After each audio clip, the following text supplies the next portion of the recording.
Good evening, friends. Good evening. It is 10 o'clock. It is Snaggin Night Live. What's up, I am everybody? Justin. This is Sean. I'm Sean. Team Snaggin Whiskers. Thanks for coming in. We know it's late, and we appreciate you spending your evening with us here on Team Snaggin Whiskers. Tonight's show is going to be a extension of last week's show. We did the Bank versus Boat Bank series last week with Mr. John Parker and Mr. Danny Stone Outdoors. And that was I think it was a great show. Awesome. I loved it. I love talking to those guys. And tonight we got two equally good guests for our boat edition. As you saw in the chat, in the title, we have Creole Catfishing and we have Fishizzle joining us this evening to talk about their boat fishing experience. Snacks, what's going on? Oh, he didn't hear me. Snacks, how you doing? Say it one more time. What's going on, Snacks? What's going on? Oh, hey. Yeah, it's connected now. He had a load connection. He's connected now. We got 14 awesome people in here. We got 18 awesome people in here. That jumped quick. Thank you all so much for coming in. One quick thing I do want to cover. We want to say thank you to each and every person in chat, each and every one of our subscribers, and we're almost to that next milestone. I think we need 82 watch hours. We're about 82 watch hours away from hitting the 4,000, the annual 4,000. So if we don't get it tonight, we'll get it hopefully this weekend. But we are almost there. So thank you. That's thank you to all y'all that have been following us and supporting us for over the last year and a half. So thank you so much. We really appreciate it. On that note, John, how's your day been? Can I do? Oh, it's been great. Can I do two quick shout outs? Absolutely. We got a couple stickers in the mail recently. One is from Retired Rick. There you go. And it's an awesome sticker that will go on the boat. Thanks, Rick. We do appreciate the sticker. That We'll was also very go nice on my of you to tackle send. box. Yep. One for the tackle box, one for the boat. And then to our good local James River fishing buddy, Fishing and Fever. Man, I can't get this lined up right. He's also in chat tonight. Oh, he's in there? Okay, awesome. He is in here. This is a really cool sticker that will go on the boat also. And we got another one for your tackle box. So awesome. Yeah. If you haven't subscribed or if you haven't checked out those two channels, please go do so. They both have some great content. Austin has been fishing with us and will probably fish with us again soon. So we look forward to bringing him, or watching him grow. He got a lot of subscribers in this last Whisker Derby we did. The Palmetto Cats put on, and it was a lot of fun. He lost. He got beat by 1 point. I'm not gonna say he lost. He got beat by 1 point. Yep, he can catch some fish. He's talented. It was a lot of fun. It was nice. It was nice for him. I enjoyed him coming out. I enjoyed him bringing it to my attention. Unfortunately, Sean wasn't able to fish that, but I did have a lot of fun. It was a beautiful day for us. Not so much for Kevin. He had a lot of wind and waves going on,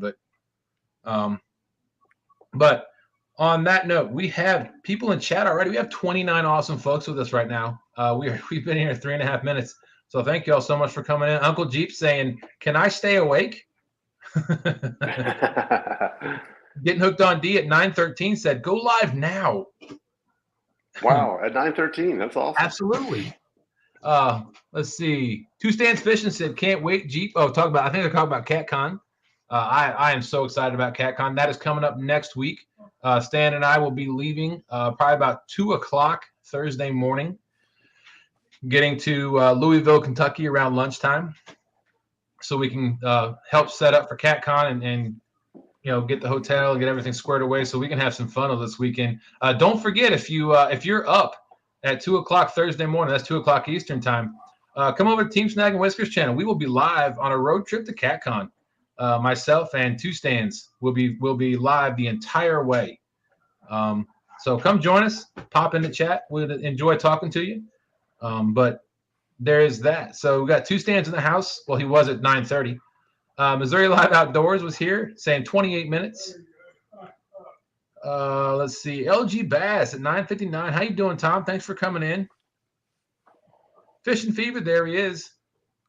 Austin himself. Look at that. Fishizzle popped in at 10 o'clock. Fishin' Fever, what's up? There you go. Fishizzle's always in the chat when he's on the panel. Fishing Local 252 says, hello, all. How you doing? Fish on Ed Evans says, good evening, everyone. Bobcat Outdoors. Big shout out to Bobcat. Ordered some more stickers for CatCon, and he shipped them to me quickly. He even threw a couple extras in there for me, and we appreciate that. They're really going to come in handy at CatCon. So I got plenty of those. So thank you, Bobcat. Appreciate that. Super Smurf Eric Fishing says 8 days till CatCon and the Golden Whisker Awards. If you can't make it to CatCon, the Golden Whisker Awards, I believe Kevin has already scheduled that live. It will be alive. So go check that out. Team Snaggin Whiskers is up for Best New Talent. So Yes. we are up against some competition, though. One of our guests is also in that category, Fishizzle, up for Best New Talent as well this year. And then there is another angler, another channel. His name was Whiskers Secret Outdoors, but he had to change his name, and it's Trinity. I don't remember. Forgive me. It's Trinity something. I think it's Trinity something Outdoors. But if anybody knows what that name of that channel is, please let us know so we can go support that channel too. I can't imagine having to restart everything all over again. Like we know a couple of people that have had to do that, and it can't be easy. It's got to be frustrating. Yeah, it's got to be tough. Sampy's in the house. How you doing, Sampy? What's going on? Half Century Catfish and says, hello, Dustin and Sean. What's going on, 50 Cent? How you doing? What's up, Half Century? Sampy says, Team Snaggin Night Live. Chucky, how you doing? Thanks for coming in. ReelTime Catfishing himself, the professional catfish angler, John Parker's in the house saying, hey, everyone. Rowdy Royal saying hello. How you doing, Rowdy? Thanks for coming in. Buck Williams says, please hit that like button, folks. Thank you so much. We appreciate that. Missing Nets Catfishing. Hello. How you doing? Lance Makuga, the Hawaiian fisherman, saying hello, everyone. What's up, Lance? Let's see. Fishing with Jeff Beal. Jeff asked me to promote something, so I'm going to promote one of his lives coming up. But that's going to be later on in the show. So, Jeff, please, like I said, remind me so that I don't forget. I have it queued up. I just don't want to forget to show it. I've forgotten a couple of things over the last couple of shows, and I do apologize for those folks that had asked, and I said I would, or I said we would, but then I forgot. But if I don't do something you ask, or if there's something that you want us to show, just pop it in the chat. Let us know. Remind us. Do whatever. And we will do our best to get it up here. Whisker Dream says, says Dustin and Sean. How you doing, Whisker Dreams? Thanks for coming in. And look at that. We are caught up in chat. That is fantastic. It doesn't happen very often. Man, you're a lot faster than I am, Dustin. Ask the chat in Jody's live. I get ragged on all the time. Oh, he's 5 minutes behind again. He's 10 minutes behind again. I always say I don't want to miss anybody's comments, anybody's questions, so I like to make sure I read everybody's. We got 32 awesome people in here. Thank you all so much. Just let everybody know one more time. We, as far as our milestones go, we have the subscribers. Thank you all so very much. We are just under 100 watch hours. I think we need 82 because our watch hours jumped up again, Sean. So we're at, I think we need 82 watch hours to reach that 4,000 annual plateau. So thank you all so much. I know Eric I can't talk. I'm so frazzled where I caught up in chat. Super Smurf Eric Kitchen said, Dustin caught up in chat. Wow. It's like running a 5K. You get winded real quick. Hey, Doug Talley's in the house saying, hey, Dustin and Sean, how you guys tonight? We are wonderful. What's Thank you happening, all Doug? so much for coming in. What I was saying was we are almost at that 4,000 watch hour mark. So if we don't reach it tonight, we'll do something again Saturday or Monday. We'll do something. But we just want to say thank you to everybody out there that has supported us and have gotten us this far in our journey. And we look forward to what 2023 is going to bring. All right. Without further ado, let's go ahead and let me go ahead and share my screen. I am a little bit more prepared tonight. I have my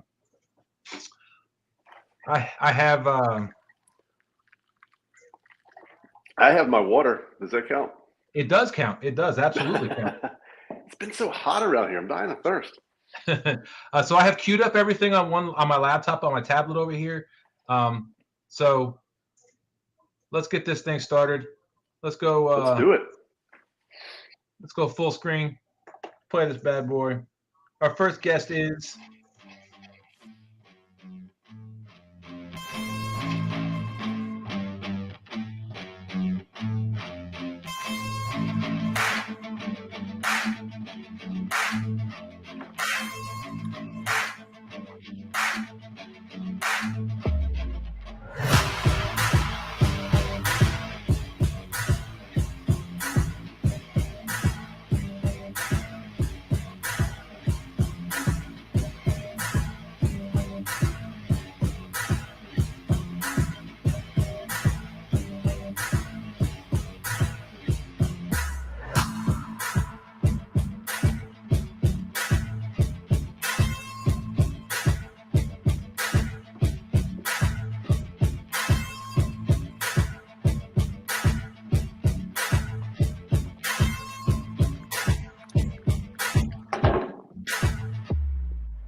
where'd my mouse go? It's over here somewhere. There he is. And we have Fishizzle in the house. What's going on, Brandon? How you doing tonight? Yeah, doing great. That video makes it look like I actually know what I'm doing. I don't, but yeah, it just makes it look like I do.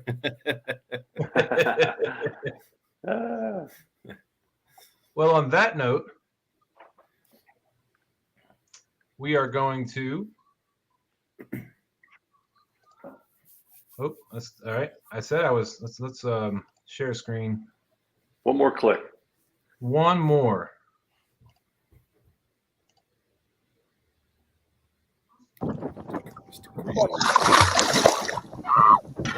Thank you so much for watching.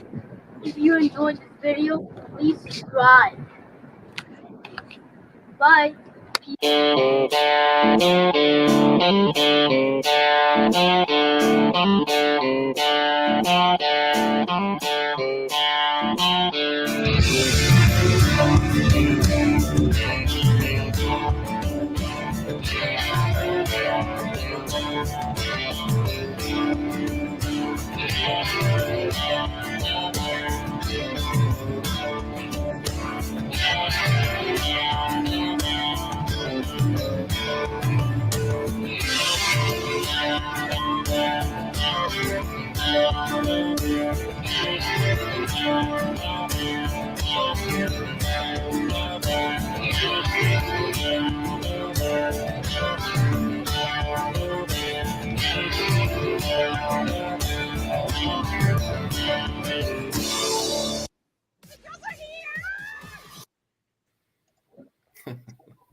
Are we getting the Real Housewives tonight?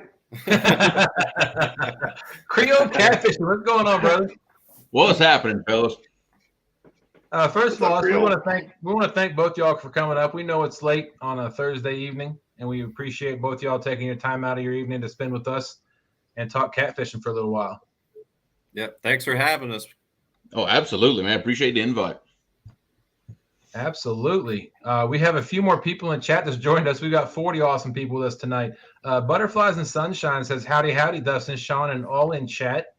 How you doing, Butterflies? That is a friend of Ed Evans. So Ed Evans Fish On. They live in Pennsylvania, Schuylkill River anglers. So thank you all for coming in. Sean had such a hard time saying the word Schuylkill. I struggle with it. After I said it maybe 200 times, I got the hang of it. Schuylkill. I got it now. It was the Schuylkill, and I don't know what else I was saying.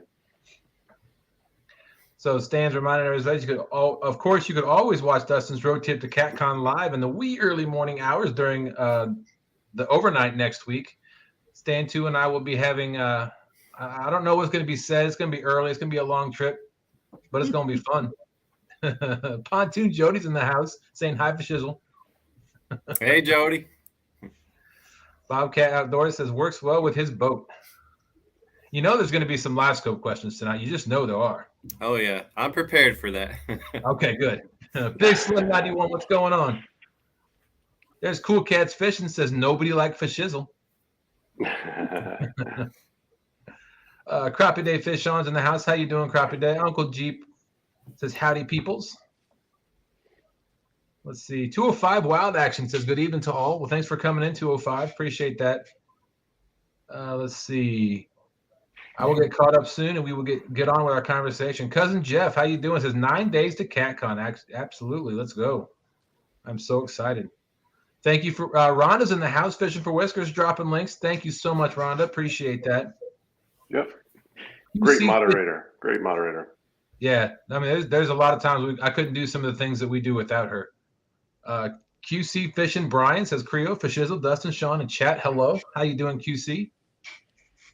Tony Harrison. How you doing, Tony? Drop the mic, Tony Harrison. I don't know if y'all saw Stan Day last week on Sunday. Stan couldn't get in. Well, he came in late with a rain delay, so Tony was moderating for him, and he had an old school microphone in his hand. I saw it. I liked it. That was hilarious. That was awesome. Let's see. Oh, look at that! I'm caught up again. I am caught up again. Yeah. Whisker Dream says can't wait to see everyone again at CatCon. Oh, look at that! Get hooked on D, one of our biggest fans, our biggest show fans. Says just stopping in to hit that thumbs up, heading to bed. Good night, and Catfish family. All right, D, for coming in. We really appreciate that. We got 41 awesome people in here. So we'll go ahead and get started with our show tonight. We got a lot of questions for these two anglers. We asked a lot of questions to Danny Stone and John Parker last week. We got a lot of questions thrown in from chat. I think we should be able to cover 2 hours. With the questions we have. And if anybody in chat, Rod Knockers Fishing, how you doing? It says live scope let you drop baits on large cats like crappie guys use it. Yes, sir. But the plan tonight was if we see any questions in chat, we'll try to star them, and then we'll get to your questions as we have some pauses and other questions. We have some planned questions for these two gentlemen. We want to try to give as much of the same questions as we had last week. So we're comparing apples to apples when it comes to the boat versus the bank. So with that said, Sean, you want to go ahead and get started with the questions, and we will move on. Yeah, absolutely. And we won't start with the live scope questions, although we're dying to know the live scope stuff. We'll start with this. And either one of you can answer first, second, whatever. What is the funniest thing that has ever happened to you while you were fishing on the boat? The funniest thing. I'll let Creole go first because he's more cool than I am. And whatever. But no, that one is easy. We were fishing. This was the first 1 versus 1 tournament that Mark ever did on his channel, fishing against J-Dog. We had a fish on, trying to swap some rods. Put the rod in for some reason. Put the rod in the bottom of the boat. Just laid it there. Uh-oh. Fish bit it. Ripped the rod right out of the back of the boat. Thought I lost it. Brought the fish in. Got him weighed. Turned him loose. I had another rod go down. Start reeling. And what do I see? The back of that pin squall come out the water. Wow. That fish had dragged that rod across my other line, and that big circle hook had caught in the crossbar on that pin squall. Dragged the rod, and keep in mind, it was a big cat fever with a pin squall on it, not a cheap setup. Grabbed the reel, soaking wet, still had the fish on it, put the fish in the boat. By far, that had to be one of the funniest moments on the boat, is losing the rod, and then the fish brought it back for us. That's awesome. Oh my God. And you said it was on a live? Oh yeah, that was during Mark's the first 1 versus 1 Survivor tournament. That was not this past fall, but the fall, 2021. Oh, that's awesome. It's almost a year. Yeah, no, it's a year ago that happened. A little over a year.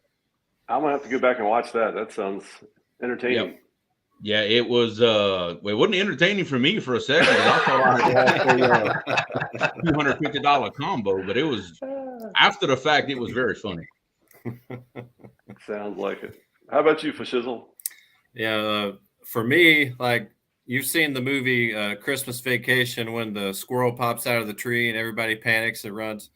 So I couldn't decide if I was going with the time my buddy Whopper plopped himself or the bat story. So I chose the bat story. And in the summer, like at night, you'll have bats coming down and hitting your lines, and you'll think, was that a bite? It's just a bat hitting the line. But we were changing spots, and I was with my fishing partner Austin, and Big Mike was with us, and we're going down river, and just a bat hits one of them right in the back, and then ends up like attached to them, and I've never seen two grown men move so fast over some creature. you think like a venomous snake was in the boat after him. So I had to brush the bat out of the boat and save the two grown men. So Luckily, I guess my question is, was anybody screaming? Screaming like little girls? No, I don't remember. Okay, because I told this story last week. If anybody was watching. It wasn't while we were fishing, but it was on the way to the boat ramp. Sean drops me a video. They had stopped and got some eel from the bait shop, and they were on their him and his son Snacks, Ryan, were on their way to the boat ramp. And I get this video, and all you see is this plastic bag, and then something slithering out of it, and somebody's screaming. So one of the eel had slid out of the bag when they were trying to look in it to see how big they were. And like I said last week, and I say this every time I tell this story, I can guarantee you it was not Ryan that was screaming. Another grown man screaming. A middle-aged man at that. Buck Williams in the house. Thanks, Buck. Is reminding everybody that Fishizzle's and Creole's links are in the description, so please go check them out. So what I'm doing with the description, and thank you for reminding us, Buck. What we're doing with the description is we have our two. We have Ancient Mariner and Hook Addict links at the top of the description, and then we have our guests links in the description, and then below that is our prior guests. So every guest that's been on the show thus far, their link is under the prior guests list in the description. So everybody that's coming on our show will get their link in the description. So just want to let everybody know that. Go check out all our guests. We appreciate that. If you like what you see, I always say that if you like what you see, give them a thumbs up. Subscribe to their channel, watch their content, hit that bell so you get notified when they go live. And Butterflies and Sunshine says, "Hey, all in chat, let's see if we can put Dustin behind again." Well, thanks, Butterflies. Appreciate that. It's easy to do when people are talking. So Testing you. The Bobcat did want me to bring this up. I'll leave that to Jodi. You thirsty? You want me to ask your wife if she can bring you something to drink, Fishizzle? Yeah, I have to push her back off the screen. For those of you who aren't familiar, you want to go ahead and tell the story. You tell it. You tell it better than I did. Yeah, my wife isn't really familiar with the YouTube thing or anything, and she's just being a perfect model wife, and she's delivering a beer, and the beer comes into the screen like a whole pitcher of beer, and I just push it back. I was like, I'll get it later. Yeah. So everyone saw it, and I was embarrassed, but it's all good. Yeah, Bobcat wanted me to give you a hard time about that when I talked to him. Thank you. Thank you, Bob. Alvin Lewis, how you doing? Thanks for coming in. Let's see. I know that Freddie Outdoors Adventures. How you doing? Thanks for coming in, Freddie. Can't wait to see you at CatCon with your FOA custom rods. Mm-hmm. That's gonna be awesome. Two Stands is saying, can't thank Tony enough. Tony did an awesome job on Sunday morning. He did a great job filling in for the rain delay with the microphone. That was funny. Let's see. 217 Rebel Outdoors. All right, caught up again. Look at that. I'm getting gooder at this. All right, so next question. We'll start with you, Fishizzle. What's your favorite thing about boat fishing? Well, it's hard to narrow down to one thing, so I won't narrow it down to one thing. And I you know I fish hard during the summer, and I really like I'll pull an all nighter, like that's no problem. And just being out there on the water, sometimes by myself when the sun comes up and it kind of wakes up nature around you. You hear like fish popping around you, and everything just becomes active. Just the beautiful scenery that we have down here. There's like fog coming through the river gorge, just beautiful. So I would say just the overall experience, being on a boat, you can take. I like taking people with me to experience the things that I like, and then just also the fact that I can spot hop, and like if I get impatient after 30 minutes in one spot, I can blast down river and just move. So you can ask Big Mike. He'll go fishing with me, and he's like, "You're getting impatient, aren't you?" It's like it's only been 20 minutes, and I'm like, I'm already itching to move. So just being mobile, the big thing. What about you, Creole? Well, it's definitely being mobile is by far the biggest thing, and not just being mobile, but it allows me to use all the different techniques for however the fish are set up, where they're set up. I have all these different techniques to choose from to basically attack the fish and put baits in front of them. And without a boat, you can't use all these techniques like anchoring and drifting and bumping and dragging. You gotta have a boat to be able to do most of those things. So that's definitely the best part. I got you. So in last week's show, Danny Stone said almost a similar thing that you were saying, Fishizzle.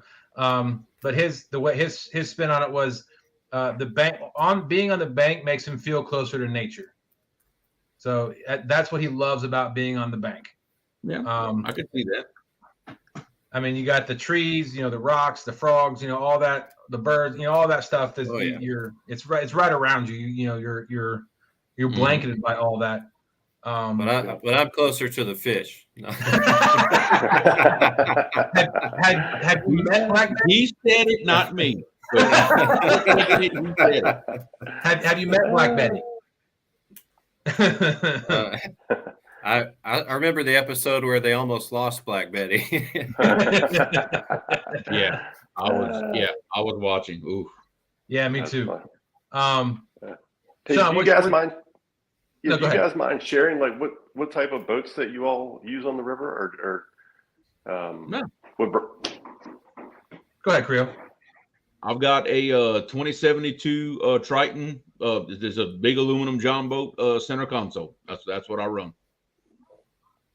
And I've got two boats. One's a 20-foot gator tail with a really loud mud motor on it that everyone can hear coming. And then last fall, I bought a Sea Arc 24-foot.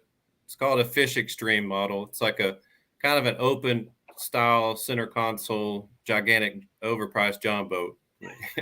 Right. Hard to speak because it's camouflaged. Yeah. It's got Camo. a pretty color to it. Yeah. So, Awesome. as far as that last question goes, for me, and our fishery, the James River, and I know Stan can attest to this too. There are not a lot of bank spots when it comes to the James River. So that coupled with my father, when my father lived here, I still remember getting my first boat, and he didn't know I had it. And so I had my sister bring him to the boat ramp. I put in a cross river at a different boat ramp, and I met him over there. And I told him, I said, "All right, look, we're never bank fishing again. This is from here on out. We're always boat fishing. You don't have to go anywhere to find a bank spot. You'll have plenty. We have plenty of water to choose from." Mm-hmm.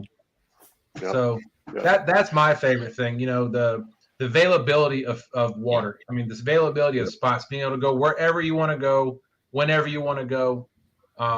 And versus the bank, there's just it's hard pressed for me to find a spot that there's either A, not already people there, or B, there's some sort of obstruction, maybe rocks, or something there that may impede the fishing experience. So for me, that's what I love about being on a boat. What about you, Sean? Yeah, like for me, it's like you get off work, we're going to fish on Friday night or Saturday morning or whatever. it's hooking that boat up, pulling the boat out, hooking it up to the truck, and just I don't know, it brings me to my happy place. And like you get to the ramp, getting the boat off, and then just that first drive down the river on the boat, there's just something about that. Like, ooh, it's like all the stress of the world is off of you, you know? I Buck think Williams it's said, just that. go ahead. No, that's it. That's it. Sorry, I didn't mean to cut you off. No, what about Buck Williams said, but it's easier to put lead into a catfish during a live tourney when you're on the bank. That is true. That is true. Well, we would never do that. We don't know anybody that would ever do that in our community. You know how much lead it would take to make a difference in a catfish tournament? Yeah. Go broke. It's put cinder blocks in them. Yeah. So Fish and Fever said, interesting fact, I have fallen in the water more from the bank than I have from the boat. That is funny. I would never have thought that. Now, Austin, are you fishing from the city? I can't imagine falling in the water from that that high that cliff right there. You don't get in the water down there. No. All right, Fishing for Whiskers, Rhonda is pointing out that Fishizzle is at 291 subscribers. Come on, folks, share this out. Let's get him to 300 tonight. Make sure if you think you're subscribed, and you just go double check. Make sure you're subscribed to Fishizzle. Let's get him to 300, if not more, and let's get his channel growing. And we got to coax him out there to do his first live. He hasn't done a live yet. We got to get you out there, man. I'm waiting until the fishing gets good, so I look like I know what I'm doing. You know, it really doesn't matter as much as you think. Take it from me. My first 4 or 5 fishing lives I ever did on my own, I might have caught 3 fish between every one of those. People will hang out just it ain't a big deal. You think it is. Good advice. So Stan, I don't know if anybody's seen the video that we have. It's the one with looks like Avid with ice crystals hanging off his face. That's the thumbnail. It's the live that Stan 2 and I did. We were out there for 7 hours. Oh. We caught 1 fish. We didn't catch bait until hour 5. And wow. we had an average of probably, I think, 40 people the entire time. So I think the key to doing a live is less fish, more interaction. If you're, right. It doesn't matter if you're catching fish or not. As long as you're interacting with chat, people are going to stay around and have a conversation with you. Absolutely correct. Yes, couldn't agree more. I've had people offer to help me out with it too. They're like, I'll join you, or I'll pop up and help you read chat and make it fun. So that'll help. I'll say if you're going by yourself, if you're going to go be on the boat by yourself, having somebody on reading chat for you, popped up in StreamYard with you, there's nothing better than that, because they help you keep the conversation going while you're tending to your rods. Yeah, exactly. Yeah, fill in those dead spots that you're naturally going to have seen about your stuff. Yeah. And there's a lot going on too. You're trying to fish, you're trying to run the boat, you're trying to work the chat. It's a lot of moving parts. And then if you're recording, you're working your camera too, your GoPro. Mm-hmm. So there's and then heaven forbid you break off. Then you got to worry about trying to find everything. Now you got to get another sinker. You got to get your everything tied up again. Yeah. Or get tangled up. Or that's one thing. That's one thing Dustin and I do differently with the way I organize. I don't like to retie rigs. I don't like to create a new rig from the tackle box. I'll bring 10 rods on the boat, and if one gets snagged or broke off, it's just in the retired pile, and I pull out a fresh one. That's how I do it. Yep. To that note, I guess I would say I am somewhat similar, probably about half of that. So the only thing I put back on the line is a sinker slide and a snap swivel, because I have my leaders already made up. Yeah. So I put my sinker slide on, I tie in a snap swivel, and I clip my new weight, my new leader on, and I'm ready to go. It's all of like 2 minutes. So I don't worry about any, because I don't have any place to store extra rods on my boat. I don't have the storage that you have on yours. And for Sean's boat, there's the same thing. We don't have any rod holders anywhere, so we end up having to lay them on the floor, and I don't want to take the chance of breaking any of them. So Yeah. You know, I know a guy who's got a really good video on his channel. Like if you've got a VersaTrack rail to build a set of holders, I'm just throwing that out there. Oh, that's what I have on my boat. That would be you. Got one, Creole. Okay, I'm going to watch it first thing in the morning. If you got a VersaTrack, got a video for it. Trust me, you will like it. Wow, Rhonda threw this out there. We watch even if you don't catch. Ask John Parker. Oh. Sorry, Mr. Parker, if you're in the chat. But you see fishing that as viewers, we get to see waters and areas y'all fish, whether you catch or not. So, and that's another thing. Another thing I like to do when we're out on the boat, if I'm up by the camera, is if we're moving, I'll turn the camera around so they get my perspective of the water. Instead of staring at me while we're driving, I turn the camera around so they can see the front of the boat and the water as we're moving by. Mm-hmm. I'll do that too. Yep. Just enjoy the experience. Yep. Big Skip Fishing, how you doing? Austin says mostly Upper James, but I have fallen in at the city when I was younger and the rapids. Ooh, slippery banks in the night means good chance of getting wet. Sounds like that hurts. Austin's going to teach us how to catch those flatheads on the Upper James this year.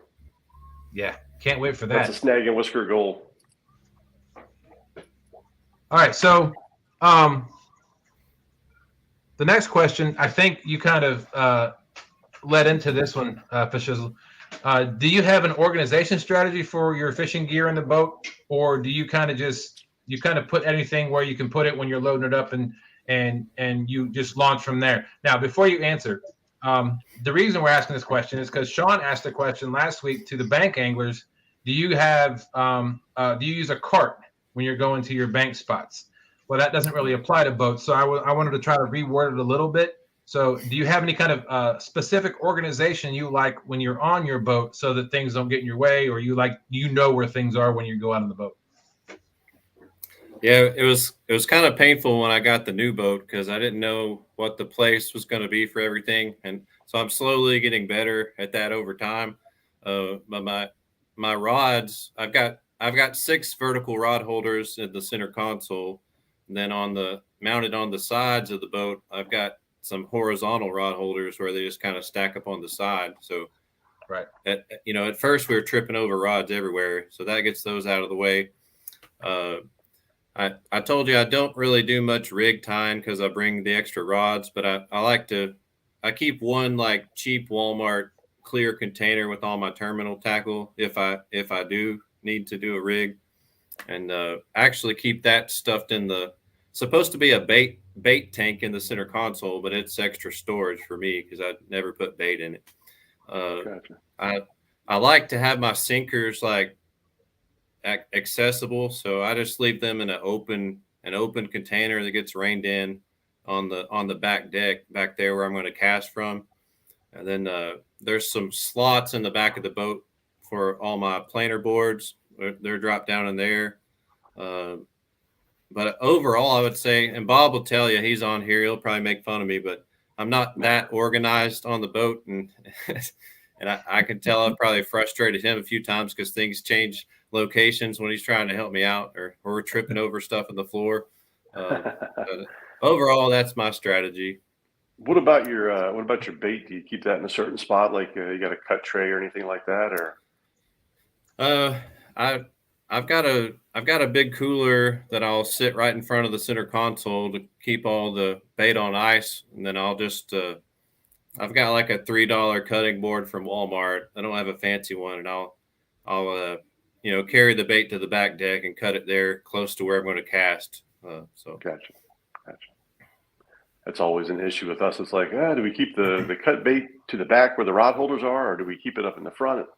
It's always, we haven't quite worked that one out yet. But Fishing Fever says Brandon has 10 rods and a live scope on the boat. We have no chance, folks.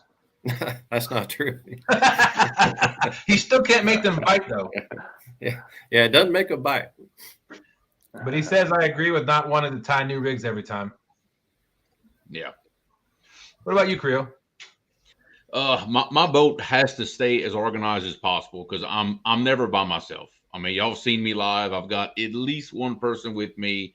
I've had up to 5 people in my boat, fishing with me before. So I have a system for how I set up everything. Like I said, I've got those horizontal rod holders that I built. I can hold 12 rods, 6 on each side. My anchoring rods stay on one side. My bumping and bait rods stay on the other. Anybody that's been with me knows that when we take the rods out, they go in order, top to bottom. That's the rods I want to use that day. The others are my fares. I have a small bait ice chest that I keep in the back by the motor. My bait's right there and my feet ready to go.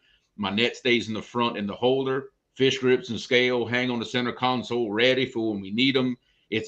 And I try to always put everything in the same place every time we go. That way, when you're scrambling, especially you catch a rare double or a triple, everybody knows where everything is. It's in its place. You don't have to start looking for anything. That's just where it goes. All my pliers, knives, shears, that's in my rod holders in the center console. It's just I try to keep it that way as best I can. Now, sometimes in the chaos, stuff gets thrown around. That's just how it goes. But I make an attempt to keep it organized because it just helps when you've got multiple people in the boat, kicking stuff around. Gotcha. I hear you. And one thing I forgot to mention, Dustin, the how like when you're trailering, some stuff can blow out of the boat, like lighter things. So like if it's a bucket or if it's my net or something like that, or the fish grips, I have them all like on a carabiner clipped around either a monster rod holder or something on the boat where it's can't blow out. So that's an important factor too. Unless you have a Yeti bucket, then they won't blow out of the boat. So Bobcat just said he's not organized. Telling you out. Not organized. Wow.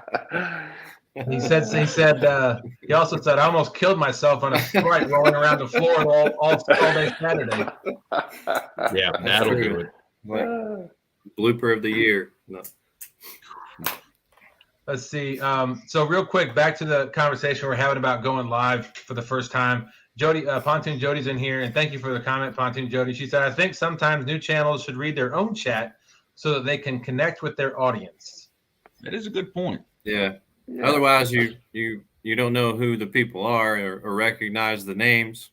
Exactly. So, that's a good point. Yep. Yeah. Good tip. Absolutely. Thank you, Jodi. She said that's how you learn everybody is through chat.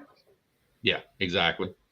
I mean, I can tell you probably 3/4 of the people that I've met doing lives or in Jodi's live or in Stan's live or in other people's. I've never seen their face. I have no idea who their name, what their names are, except for their screen names or the YouTube channel names. Yeah, so, I agree.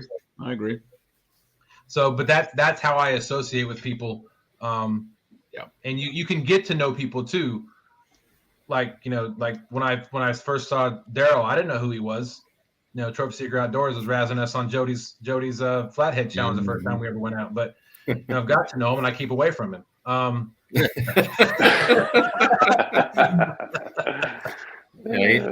He's not feeling well. He's not feeling well tonight, so we can't pick on him too hard. No, I'm just kidding. Big Skip Fishing says, talk about pre-tied rigs. He said, I have about 30 pre-tied rigs, and if I break off, all I do is tie a swivel on my main line, and I'm back in action. That's exactly how I do it. Yeah. All right, I want to spotlight this real quick. Missy Kennedy said, y'all please say a prayer for fishing partner. He lost his 2-year-old grandbaby a little bit ago. That's terrible. That's a shame. Yeah. Thoughts and prayers.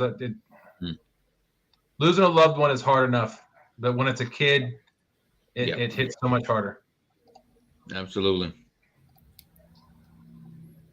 So, Sean, you want to go ahead and ask the next question? You can actually ask the next two, if you don't mind. Yeah, no problem. So we know you guys fish from the boat.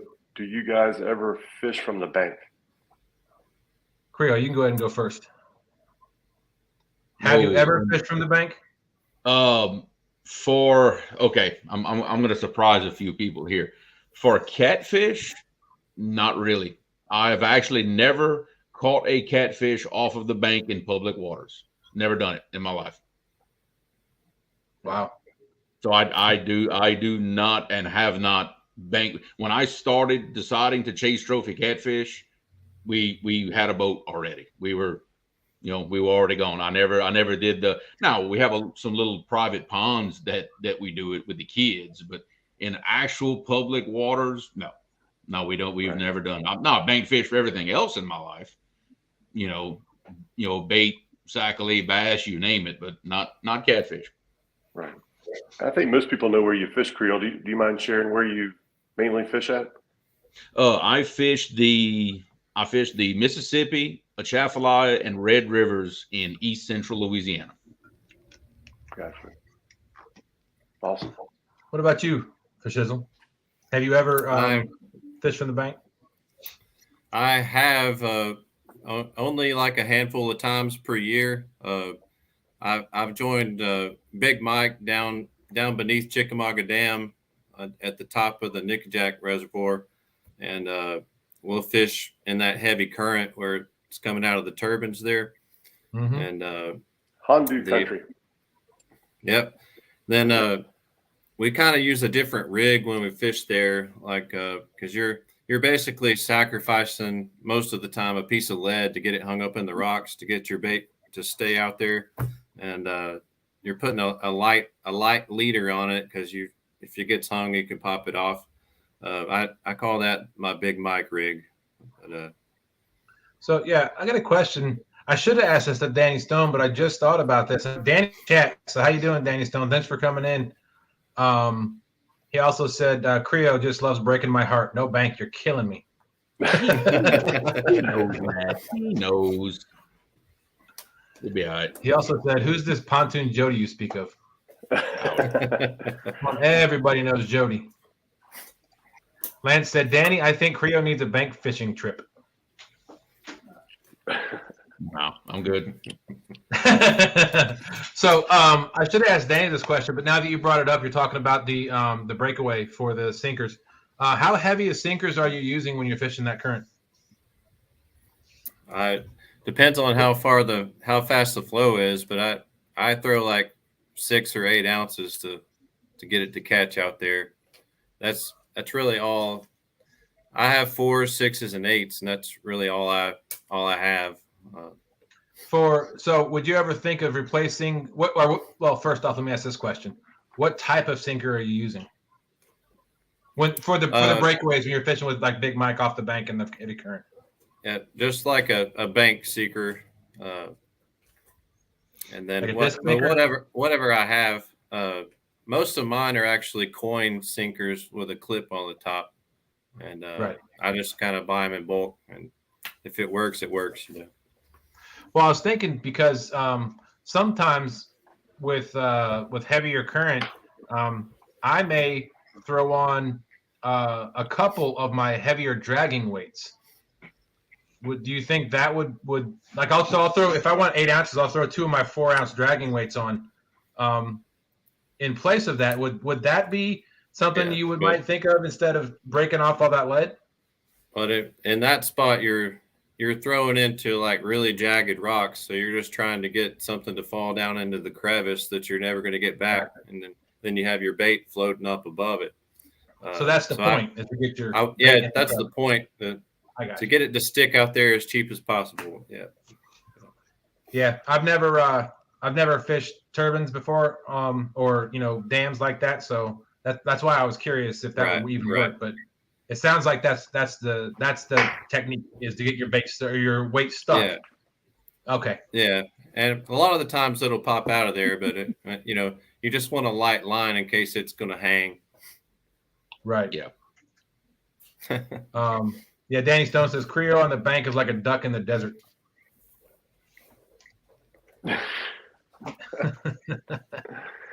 So you want to ask the next question, Sean?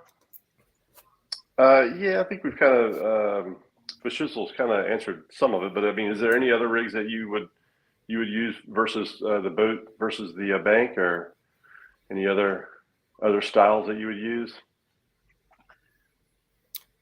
Yeah, that was probably the only other one I would use. Otherwise, I'm just throwing a Carolina rig 90% of the time. From the boat? Yeah, from the boat. So you don't use Sandy Cooper rigs? I don't use as many floats as a lot of people. I've just had more success with my bait being on the bottom. Of course, if I'm dragging, I'm set up that way. My preferred strategy is a suspend drift. So I'm not using floats most of the time. So Creole, if you were to fish the bank, do you think there would be anything different you would do rig wise, bank versus boat, or do you think you just stick with the same style of rig? No, it would definitely have to be the same rig that Danny uses, with the break off sinker dropper, because growing up we bank fish a lot for freshwater drum at the dams, very similar to fishing for catfish. It's pretty much all identical except the bait we'd use. And fishing in that matted revetment and the large limestone revetment, you've got to have a sinker dropper on it, because it's like Danny says, and he's not kidding. There are some places you throw, you are not getting that lead weight back. It's just not happening. So, back then growing up, we would use old spark plugs, whatever we had, because we knew we were going to lose it anyway, Right. That three-way light dropper is definitely a must. That just seems like an expensive way to fish. Yeah, if you're using lead for all of that, it is. Exactly. You got to kind of get creative. So Uncle Jeep what is your... I'm sorry. I was just saying, Uncle Jeep said, "Hey, now we have ducks in the deserts." Creole, Fishizzle said suspend drifting is his favorite style of fishing from the boat. Do you have like a favorite style? Do you like to drag or spot lock or? My favorite has to be bumping. It's got to be bumping, and it's an adrenaline rush, and not only that, it allows me to fish an area that otherwise is unfishable. The current's too fast. You can't anchor there. The bottom's too bad. There's really no bank access to it. There's no other way to fish my bumping spot but to bump it. And that's where I've caught my biggest fish. So it's got to be bumping. It just allows me to do things that I couldn't do before. Gotcha. Whisker Dreams is saying, Dustin, with us, we fish tidal water mainly on the east coast of Virginia. Yep. I mean, the James is tidal. So, I mean, we have some more techniques that we can use in our rivers that some people don't get a chance to use. But so as far as that goes, Fishizzle, do you bump at all? I actually learned from Bobcat last year. He took me several times, and I will say bumping is a rush, and I really like it. But it scares the crap out of me every time I catch a fish. Like when you get pulls that rod out of your hand. That's the fun of it, though. That's the best part. Yeah, I'm startled every time. Yeah, but if you haven't bumped, you got to go. It's fun. So Creole, you were talking about you bump in places where you can't anchor.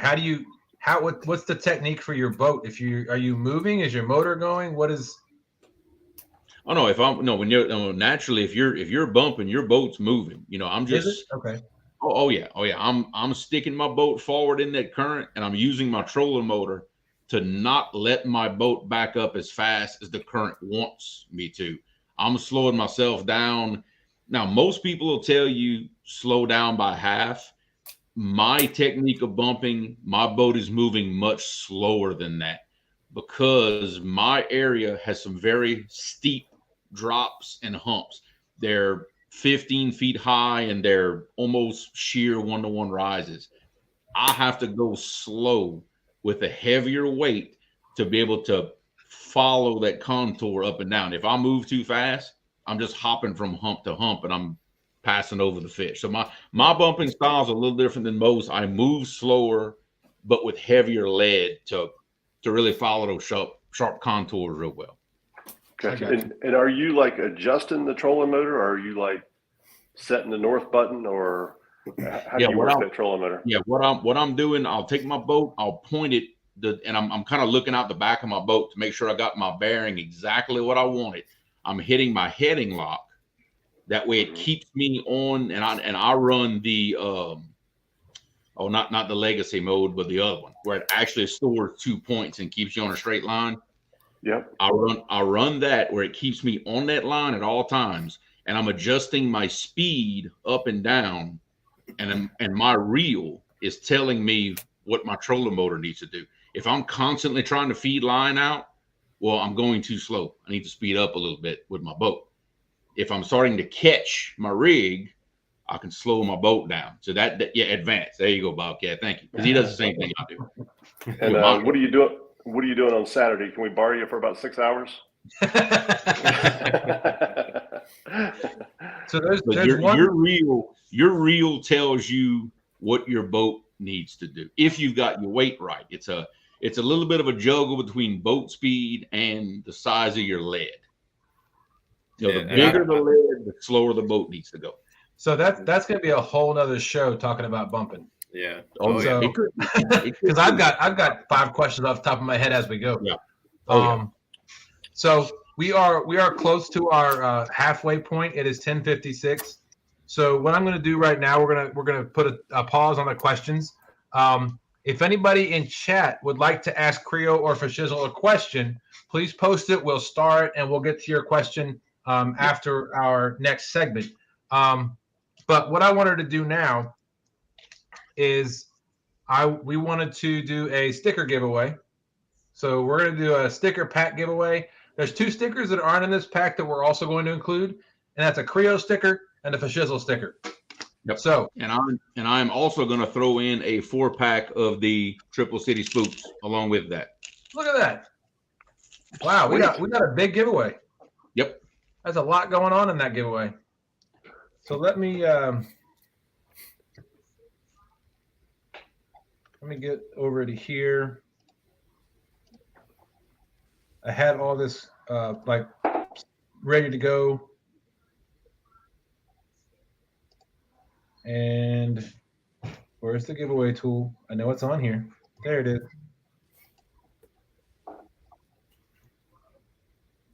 Screen share. Giveaway tool. All right. So go ahead and put the word pack in the chat. And while you do that, we'll let that run for like 5 to 6 minutes while we talk. We got 38 awesome people in here. So thank you all so much for coming in. So we'll start out with, I'm going to change the layout real quick. There we go. I like that layout. I like that. That's nice. So the first sticker in the pack is, hello. Look at that. The matches. Same size. Schuylkill River Rats, Ed Evans. This is Fish On Ed Evans sticker. Go ahead and give away one of those in the pack. The next in the pack is a Cool Cats Fishing, James. So Cool Cats Fishing, that's the next sticker we're going to give away in this pack. We're also going to include a Pontoon Jodi sticker with the twins, Flathead Queen. Now, this is one of her older stickers. It does have the Thursday night with her date and time on it, but she has changed to Friday night at 8. So just keep that in mind when you get this sticker. But that's Pontoon Jodi's with the twins on her shoulders, twin flatheads.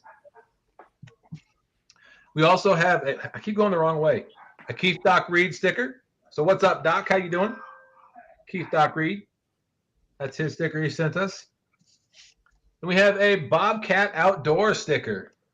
Bobcat was nice enough to send us a handful of stickers when he sent us this last pack of stickers that we ordered for CatCon. So that's a Bobcat Outdoor stickers. Thank you very much, Bob. Appreciate that. And then we have the infamous Team Snag and Whisker sticker. Isn't she pretty? There you go. That's pretty. We had somebody in chat tell us last week that they saw our sticker on somebody's boat at a North Carolina like a store or something. I thought it was pretty cool. Yeah, it is cool. All right, where are we at? I don't want that one. That one. All right, Creole, you want to put up your sticker again? That will also be in the pack. Yep. And awesome. Thank you so much. Gonna have a 4-pack of these too. And I have a 4-pack of those. Those are awesome. Yep. I love those. Fishizzle, do you got a sticker with you? Yeah, I got it. There you go. Right Look at that. there. That sticker's on fire. Look at that. Nice. You get that on the side of your boat too, don't you? I do. Yeah, Bob made me a big one that's probably like 2 foot long. That's awesome. Oh, that's sweet. Awesome. Oh, hello. I didn't mean to do that. Hey, it's Creole. Hey. Ben. Hey. I took Fishizzle out of the stream. My Especially bad. when you're looking away and you look back up, it's like, oh. Bobcat Outdoors says, "Love scope for all." Yeah, we're not giving away the love scope, so don't put that in the chat. So I gave the phone to Lynn on Stan because I was in Stan. I wasn't actually fishing, but I was running around. So I popped in Stan's chat. So I gave the phone to Landon. I come back. I go into the store. I come back out and I look at the screen. Landon hands me the phone, and there's a hashtag Dustin's boat. I'm like, what happened? So apparently somebody wanted to give away my boat. But I told him the only way that would work is whoever bought it would have to send me the money. I would still have to store it in Stan's driveway, and I'd still have to be able to use it. So Gotcha. it sounded like a good deal to me. Gotcha. So we'll run that for what's that? You got something, Sean? No, I'm just laughing at a comment. We'll get to it in a second. See, Whisker Dreams, I've had people ask me all about stickers I have on my boat. Yeah, Sean puts all of the stickers that we get go on his on his console, not center console, but on the console of his boat. I put all the ones that we get. I also get a copy of them. I put them on my tackle box, which is actually a toolbox. I just converted it, thanks to Kevin from Palmetto Cat's idea, to a tackle box. And it works great. Yep. Man, that's what I keep my weights in my boat is like a big flat toolbox, essentially. That's what I use. Yeah. Bobcat said I trade him decals and art for boat rides and live scope views.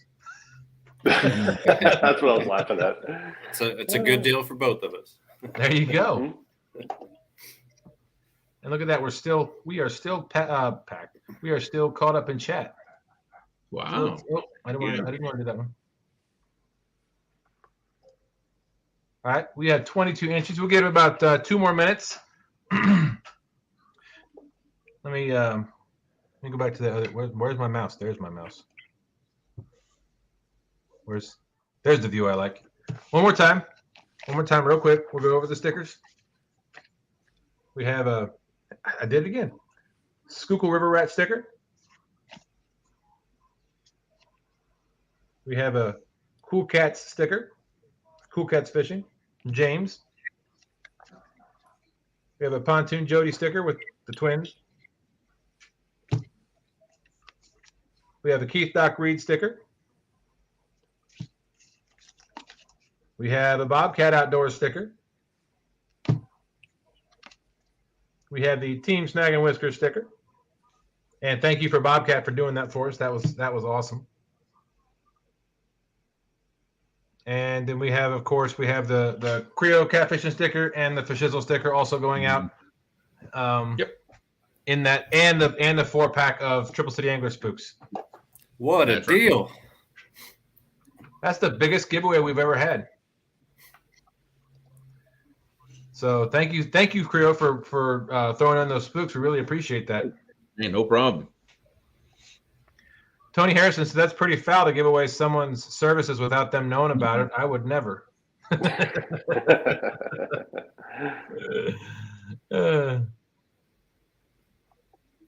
right, it is 11:04. We'll go to 11:05, and we will. There we go. That's the one I wanted to look at. We got 22 entries. We got 1 more minute to get your put the word pack in chat. QC Fishing Brian says, "Good luck, everyone." Well, thank you, Fishing Fever. Austin said, "Y'all doing better and better with every show." We appreciate that, Austin. Whisker Dreams wants to know if you're going to be at CatCon, Creole. Unfortunately, no, not this year. But I've sworn to go next year, and don't matter what I got to do, I'm going. I ain't missing another one. Yeah, I can't tell you how excited I am to go to this one. Unfortunately, Sean's not going to be able to make it, but maybe next year. Yeah, I'm in the same boat. I won't be able to make it this year, but I'm definitely going to be there next year. So, how about you, Fishizzle? Are you going? I'm gonna try to make it. Yeah. Oh, awesome. Yeah. Yeah, because I think Louisville is 12 and a half hours from me, so that's a little bit of a trip. Yeah, it's going to be a 10-hour drive for us. Yeah, it's a little bit of a hike. All right, so here we go. We're going to go ahead and draw this. We got 23 entries. Good luck to everybody that's put in for it. And here we go. 3, 2, 1. Here we go.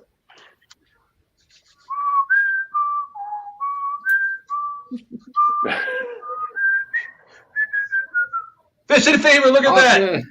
Look at that. Nice. We got a local winner. Well, it looks like we have to mail him, Sean. Yeah, I can. I'll put it in his mailbox in the morning. Fishing Fever actually lives down the street from Sean. Oh, wow. That'll be easy. Congratulations, Austin. So, Austin, do me a favor. Sean, do you have his address? Got it right here. It's not a sticker. His address. I don't know if I still have it. Austin, If not, do me a favor. Send us an email with your address, and I'll get it to Creole and Fishizzle, and they'll send you their stickers on those fruits. We'll get that to you. Congratulations, Austin. Where is my mouse? And we're back. We still have 38 awesome people with us. Let's see. QC Fishing Brian said, always some good bits of information on these streams. Absolutely. I totally agree. And I love watching people's shows when they have different folks on and talk about different things, like we're doing tonight. Stuff. Absolutely. Whisker Dream says, Creole, let's see. You may be able to do the one in Tennessee. Are you going to the gathering? Yep, they do I think it's called Catapalooza. That's in Pigeon Forge or Gatlinburg, something like that. Yep, which happens to be my wife's favorite vacation spot. I could maybe that may be a little bit of an easier sell. Now you might have to tell me. You might have to tell me when that is, because Gatlinburg Pigeon Forge is where we vacation. When we go to vacation for spring break, it's always Gatlinburg. Yep, and see, we always stay in Pigeon Forge. We always rent one of those cabins like way up in the mountains just outside of Pigeon Forge. But when we go, that's what we do. Is that a resort? I don't know if you'd call it a resort. It's just a bunch of just like a bunch of individual cabins just dotted up and down that mountain. Okay, because we stay at Westgate Resorts. Okay. Yeah, you got to do the cabin thing. Just picture a beautiful log cabin with a hot jacuzzi on the back porch, looking at the Smoky Mountains. So it's like, nice. You got to do it. Yeah. And they don't call them Smoky Mountains for nothing, because every time we go up on the mountain where we're at Westgate, you look out. I don't even know what direction you're looking, but it looks like it's going to rain 24 hours a day, 7 days a week, but it never does. It looks like fog up there all the time. Bobcat said, "Dag nabbit." He wanted that Bobcat sticker is what it is. Bobcat, I think you made 80% of these stickers. He made mine. Not 90%. Yeah. I know he made this one. I think he made this one. Yeah, you would think that. I know he made that one. And I know he made that one. And he made yours, and he made yours too, Fishizzle. So I was right. I think 80%. So let's see. Fish on Ed Evans says, Sean and Dustin, I would like to give your guests a shirt and a sticker combo. Just have them send me their mailing address and shirt size. Thank you, Ed. We appreciate that. Awesome, Ed. Thank you. So I will send you awesome, all. I will send you to his email address after the show in Facebook Messenger. And then so send him, so that way you can send him an email with your shirt size, and he'll send you and your address, and he'll send you a shirt and a sticker. Absolutely. Appreciate it. Can't beat those Schuylkill River t-shirts, man. They're good. Yep. And I can't wait for the people local to me to try to pronounce that. I'm going to wear that shirt everywhere. They're Just like, to hear them try to say it. That's scrambled up. That's probably Tennessee River just scrambled up.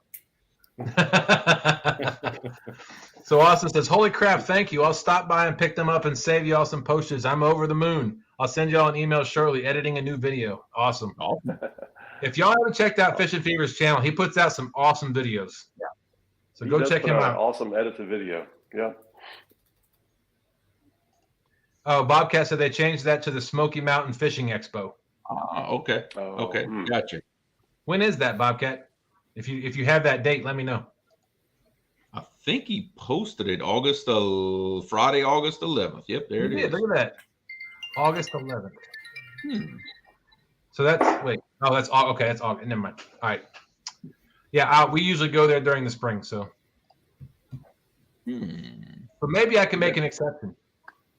Let's see. The kids would be off of school at that time. I may have to pass that one along. That sounds pretty doable right there.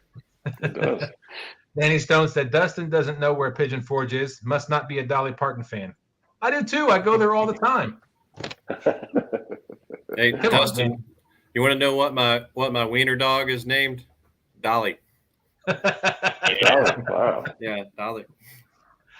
Yeah, we love going to Dolly Parton Stampede, which used to be the Dixie Stampede. Yeah. I think we've been there 2 or 3 times. Yep, I've been to it a few times. We actually went to the have you ever been to the pirate show? No, I have not. Go check that out. It is actually pretty good. It's a lot of acrobats. They actually have a pool inside, so they do a lot of swinging from the ropes and diving in the pools, and it's actually pretty fun. It's fun. It's the same kind of meal setup as you get at the Dixie Stand or the Dolly Stand or Dolly Parton, whatever. But yeah, go check that out. It's pretty cool. I like it. Cool. All right, so we were on our questions. So don't forget, chat, if you have any questions in here, please pop them in chat, and we will ask the gentleman. Doug Talley said, awesome job on the stickers, Bobcat. They all look great. Absolutely. So the next question we had for y'all, and we'll start with you, Fishizzle, since you're under me. All right. Do you have do you prefer different conditions when you're fishing, or you just go fishing whenever you're free? Well, I have preferences, and I really like to go when the Tennessee River has good current. It's like that's a key to the bite really picking up. I like to go. I've had more success on a new moon than a full moon, so I like I'm more of a night fisherman, so I just like it when it's really dark out there. Obviously, like low pressure versus high pressure, like a little bit of stained water versus clear water. That's like the ideal Fishizzle conditions. I at work at work I happen to work like a 4-day work week, 10 hours, so I'm off every Friday. So Friday is usually a fishing day, no matter the conditions. So, but those are my preferences. Does like a full moon, or like very high pressure? Does that affect your decision to go fishing or no? Not if it's my Friday, but if it's if I had the choice, then I would definitely go on the new moon with the low light. But I've caught good fish on both occasions, so it's not like you're not going to get something. But yeah. All right. I'm not overly familiar with the Tennessee, but how does the flow of the water happen? Is it like with the letting the water out at the dams, or is it because of the rain, or what affects that? Yeah, our dams are built by the Tennessee Valley Authority, and they have like spill gates, and then they also have generators that are running to produce power. So we can actually open an app to look at how fast the river's flowing and check on the number. And there's like a key range. If it's in the mid 50s or above and the current's actually moving well, then it just seems to spark the bite and put fish in a little more predictable places. Right. So Gotcha. Makes sense. All right, so real quick, I did. We got to talking and dealing with that sticker giveaway. I totally forgot to do the friends of the community thing. So that before I Now's the perfect time. I don't want to forget it. So Creole, we'll get back to that question in just a minute. Go for it. So one of the new segments we like to do is our friends of the community, and we've talked about title weights. We've talked about FOA. Tonight's we're going to talk about Uncle Lou's. I did send him a message. Uncle Lou is a huge supporter of a lot of people in our community, and he does have a lot of fishing gear. And you can go to his. Let's see if I can do this now. You can go to Facebook, and I can't do this for a flip. I thought I was more prepared tonight, but apparently not.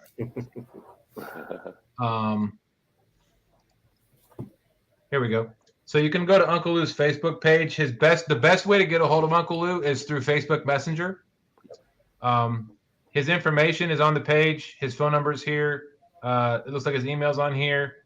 Uncle Lou sells some fantastic fishing rods. Now I've never been able to fish with an Uncle Lou rod. I know a lot of people have them. Yep. But I will say we are looking forward at some point to getting some Uncle Lou rods, adding that to our repertoire. I will say one of the things that we do not, speaking of the rods, there they are. One of the things that we do not leave in the truck when we're going fishing is Uncle Lou planer boards. We have I had 2 sets of Uncle Lou planer boards when Ed Evans and Jeff Beal came down to fish the James River with us. Ed was so impressed. He'd never had planer boards. He'd never used them before. So I gave him a set that I had bought. So now Ed has some planer boards he can fish the Schuylkill River with. We had a lot of success that day on the planer boards. So go check him out. Go check out his Facebook page. And if you're looking to buy planer boards, rods, or any other fishing gear, look him up. Hit him up on Facebook Messenger, and we just, that's our way of saying thank you to Uncle Lou for everything you do for our community. Absolutely. And Fishing for Whiskers has dropped his Facebook link in the chat. Thank you, Rhonda. Appreciate that. And also, just so you both know, Rhonda did already. Where did it go? Rhonda said she messaged you both with Ed Evans' email address. Yep. So you should I heard my messenger going off. So yep, I got it. So that's Rhonda sending you his email address. Go ahead and send him your information. He'll get you out that shirt and sticker. Yep. So thank you, Rhonda. Appreciate that. Oh, Brian B's in here. How you doing, Brian? Said, Rhonda, don't ask to be his friend. He's a live scope user. I didn't know that was such a bad thing. Well, if nobody else has it, then yes. Especially if we're fishing against you. Yeah. That's all it is. We're just jealous. We want it too. Yeah. That's all it is, jealousy. I would hate to have live scope on my boat just for one reason. I wouldn't fish. I would just watch the screen and just You're like staring at it. I want it more for educational purposes, just to sit there and watch them see what they do. To be honest with you, I would stare at it all day. I know I would. Oh no. Yeah, Jeff Beal saying they are nice planer boards. Yeah, we love those planer boards. Yeah, I got 2 sets myself, Ed. I do like the little bit I do drag. I use them and I like them. And Brian B said, in all honesty, Creole told me to say that. 5 pounds, Brian. 5 pounds. Okay. I had to do that. All right, so back to the question, Creole. Do you have? Is there any weather condition or like high pressure, full moon, like waxing, waning, whatever, any moon that you like to go out and fish in particular, or anything that will deter you from going out? The only thing that'll deter me from going out is heavy rain and lightning. I don't do heavy rain and lightning. It's just, no, I don't want to fish that bad, I guess. Really, my work schedule determines when I go, and it seems like I never get to go when the conditions are really good. It worked out that way. That's how it is. I'll be honest. I've caught fish on all different moon phases. I haven't really correlated moon phase to the bite a whole bunch, because my current and what the river is doing has much more effect on what those fish do than what the moon phase does. Whether the river's rising, falling, is the water dirty, is it full of trash, what the current speed is doing. And keep in mind that right where I fish, I've got 3 different rivers that all converge into one spot. So I've got 3 different things feeding that same spot, and a change in any one of them will affect my fishing area. So I've got a lot of things that affect it current wise and water clarity and water level. That's what determines mine. Obviously, I would love for all 3 to be semi-stable, really not rising, not falling. It doesn't matter high or low to me. It doesn't matter. I want stable, and I want it to have been stable for a couple of days. Same thing with weather, same thing with current speed. Whether it's slow, raging currents, does not matter to me. I just want it to have been the same for at least 48 hours before I go fishing. If I can hit those situations, that's when I start getting excited, because that's when I can say, okay, everything has been stable for a little while. The fish are going to be active. I just have to find them depending on where they're at.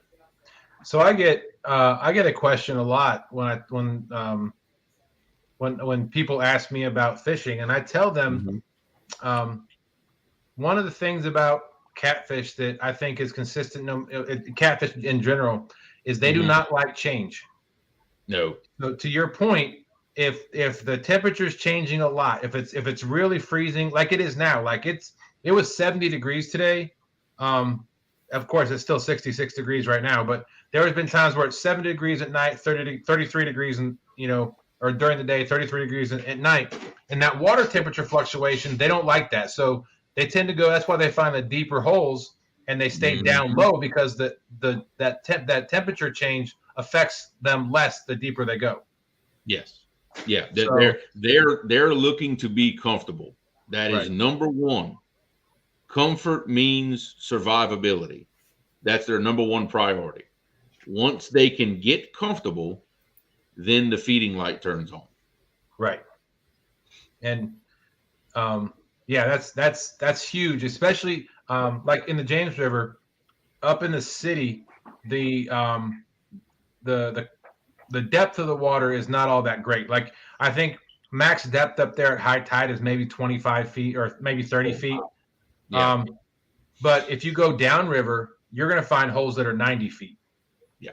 So that's where the water opens up. So, so, Sean and I are talking about, we're still learning the river. We've only been doing this for a year.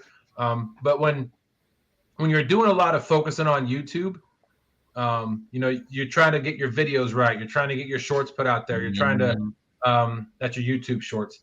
Just wanted to clarify that. You're trying to, you're trying to, you're trying to get all this other stuff. It's hard to focus on the river. It's hard to focus on trying to learn. I mean, we focused on like one particular area, and maybe I think we started focusing more on the city now. But we still got miles of river downriver in the big waters that we haven't explored yet. Yep.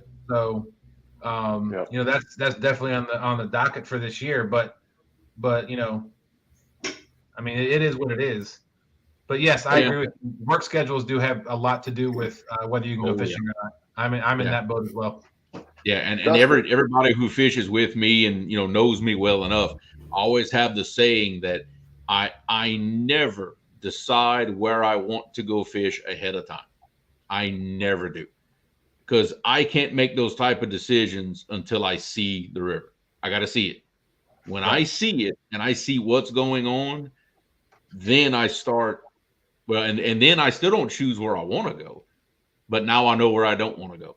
Like, well, can't go here, can't go there, can't go there.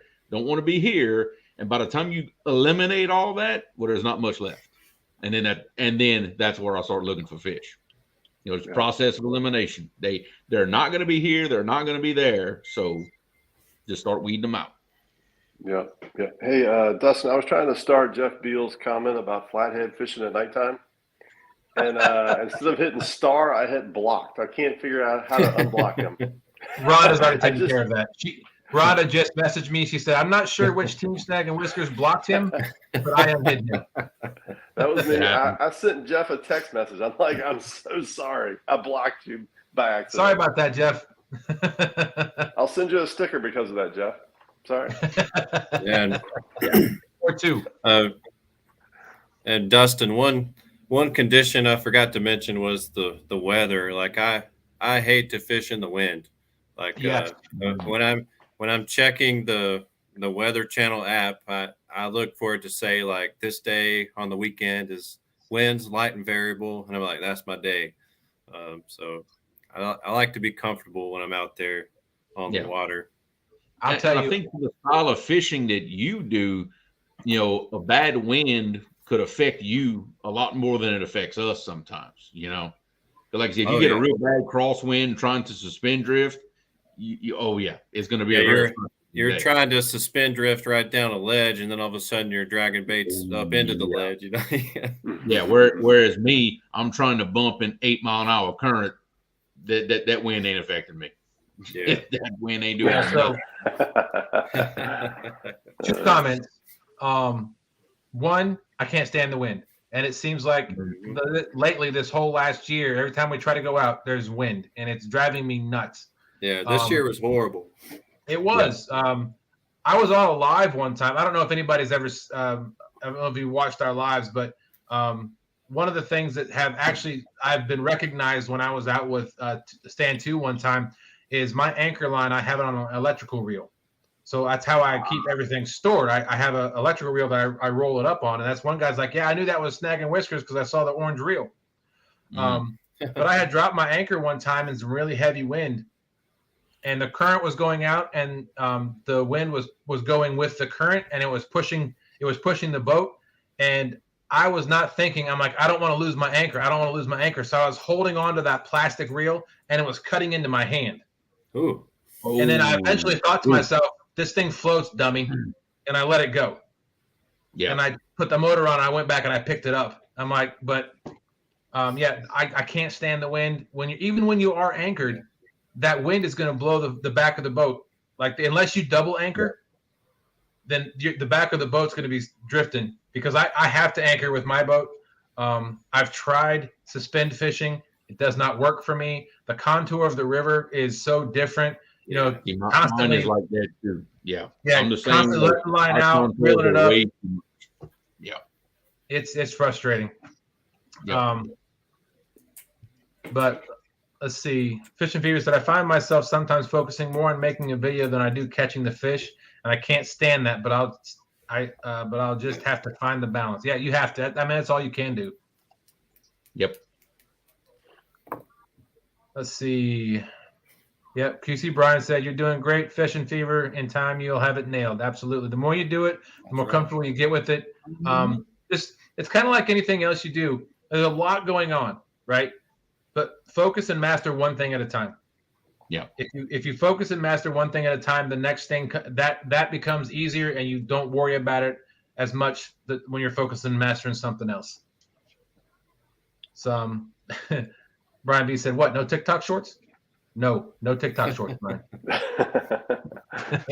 YouTube shorts. Brian B says, windy days equals home days.